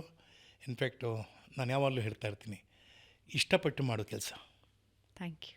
ಸೊ ನಾನು ಬಂದಾಗಲೇ ರಾಘವೇಂದ್ರ ನಮ್ಮ ಗುಡಿ ಕೇಳಿದೆ, ಯಾರು ಇಂಟರ್ವ್ಯೂ ಮಾಡ್ತಾರೆ ನನ್ನ ಅಂತ ಕೇಳಿ. ಇಂಟರ್ವ್ಯೂ ಮಾಡೋದೇನೆಂದರೆ ಪ್ರಶ್ನೆಗಳು ಹಂಗಿರಬೇಕು. ಈಗ ಪ್ರಶ್ನೆಗಳಲ್ಲೇ ಉತ್ತರಗಳಿರುತ್ತೆ, ಆ ಉತ್ತರದಲ್ಲೂ ಪ್ರಶ್ನೆಗಳಿರುತ್ತೆ. ಅದು life is not complete. Correct. ಹಾಗಾಗಿ ನಾವು ಇವಾಗ ಅನ್ಕೋತೀವಿ ಈ ಕಷ್ಟದ ಅರ್ಥ ಇನ್ನೇನೋ ಬಂದುಬಿಡುತ್ತೆ. ಇವಾಗ ಫಾರ್ ಎಕ್ಸಾಂಪಲ್ ಎಲ್ಲ ಮುಗೀತು ಅನ್ಬೇಕಾದ್ರೆ ಆ ವೆನ್ಜುಲಾದಲ್ಲಿ ಭೂಕಂಪ ಆಗೋಯ್ತು. ಇನ್ನೇನು ಮುಗೀತಪ್ಪ ಅಂತಂದರೆ ಇನ್ಯಾವುದೋ ಒಂದು ಟ್ರ್ಯಾಜಿಡಿ ಆಗಿಬಿಡುತ್ತೆ, ಬಸ್ ಟ್ರ್ಯಾಜಿಡಿ ಆಗುತ್ತೆ. ಇದೆಲ್ಲ ಬದುಕಿನಲ್ಲಿ ಎಲ್ಲವನ್ನು ನೋಡ್ತಾ ನೋಡ್ತಾ ನೋಡ್ತಾ ನೋಡ್ತಾ ಅಟ್ಲೀಸ್ಟ್ ನಾವೆಷ್ಟೋ ಬೆಟ್ರ್ ಅಲ್ವಾ ಅನ್ನೋ ಒಂದು ಸಂತೃಪ್ತಿನೂ ಇದೆ. Very good, wonderful sir. Thank you so much thank you so much. ಪಾಡ್ಕಾಸ್ಟ್ನಲ್ಲಿ ಭಾಗಿಯಾಗಿದ್ದಕ್ಕೆ. ನಿಮ್ಮ ಲೈಫ್ ನೀವು ಅಂದುಕೊಂಡಂಗಿರಲಿ, ನಿಮ್ಮ ಇಡೀ ಕುಟುಂಬ ನೀವು ಅಂದುಕೊಂಡಂಗಿರಲಿ ಅಂತ ವಿಶ್ ಖಂಡಿತ ಮಾಡ್ತೀನಿ. ಖಂಡಿತ. ಈ ಒಂದು ಏನು ಪಾಡ್ಕಾಸ್ಟಲ್ಲಿ ಇವತ್ತು ನನ್ನ ಕರೆಸಿ ಈ ಇದಕ್ಕೇನೋ ಶೀರ್ಷಿಕೆ ಇಟ್ಟಿದ್ದೀರ, ಬೆಂಗಳೂರು ಬಸ್. ಬೆಂಗಳೂರು ಬಸ್ ತುಂಬ ಅಂದರೆ ಬಸ್ ಅಂದರೆ BUZZ. Yes, ಆಮೇಲೆ ರೈಟ್? ಕರೆಕ್ಟ್. ಇದು ಒಂದು ಬಸ್ಸಿಂಗ್ ಅಂತಂದರೆ ಒಂಥರ ಜೇನು ನೋಡೋದು ಗುಯಿಂಗ್ ಅನ್ನುತ್ತೆ. ಸೊ ಹಾಗಾಗಿ ಈ ಒಂದು ಕಾರ್ಯಕ್ರಮದಲ್ಲಿ ನನ್ನನ್ನು ಕರೆಸಿ ಈ ಒಂದು ಗಂಟೆಗಳ ಕಾಲ ಈ ಒಂದು ಸಂದರ್ಶನವನ್ನು ಮಾಡಿದಂಥ ನಿನಗೂ ಹಾಗೂ ಈ ಕಾರ್ಯಕ್ರಮನ ಆಯೋಜಿಸಿದಂಥ ರಾಘವೇಂದ್ರ ಗುಡಿಗೂ ಮತ್ತು ಸುವರ್ಣ ವಾಹಿನಿಯವರಿಗೂ ನನ್ನ ಅತ್ಯಂತ ಗೌರವಪೂರ್ವವಾದ ಧನ್ಯವಾದಗಳನ್ನ ಹೇಳ್ತೀನಿ. ಹಾಗೆ ಕ್ಯಾಮ್ರಾ ಆಪ್ರೇಟ್ ಮಾಡಿದಂಥ ನಮ್ಮ ಮಿತ್ರರಿಗೂ, ಈ ಕಾರ್ಯಕ್ರಮವನ್ನು ನೋಡ್ತಾ ಇರೋ ನಿಮಗೂ ನನ್ನ ಅನಂತ ವಂದನೆಗಳು. ಕನ್ನಡವೇ ನಮ್ಮ ಭಾಷೆ, ಕನ್ನಡವೇ ನಮ್ಮ ಉಸಿರು.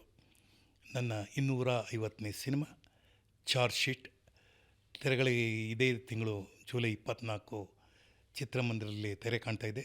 ದಯಮಾಡಿ ಮೊದಲು ಹ್ಯಾಕ್ ಸಪೋರ್ಟ್ ಮಾಡಿದ್ರು ಹಾಗೆ ಈಗ ಕೂಡ ಆ ಒಂದು ಬೆಂಬಲವನ್ನು ಸಪೋರ್ಟನ್ನು ಮಾಡ್ತೀರ ಅನ್ನೋ ನಂಬಿಕೆಯಲ್ಲಿ ಈ ಕಾರ್ಯಕ್ರಮನ ಮುಗಿಸ್ತಾ ಇದ್ದೀನಿ. ನಮಸ್ಕಾರ. Thank you sir, thank you so much. So ವೀಕ್ಷಕರೇ, ಇದಾಗಿತ್ತು ಈ ಬಾರಿಯ ಬೆಂಗಳೂರು ಬಸ್. ಮುಂದಿನ ವಾರ ಮತ್ತೊಬ್ಬ ಗಣ್ಯ ಅತಿಥಿ ನಿಮ್ಮ ಮುಂದೆ ಇರ್ತಾರೆ. ನಮಸ್ಕಾರ.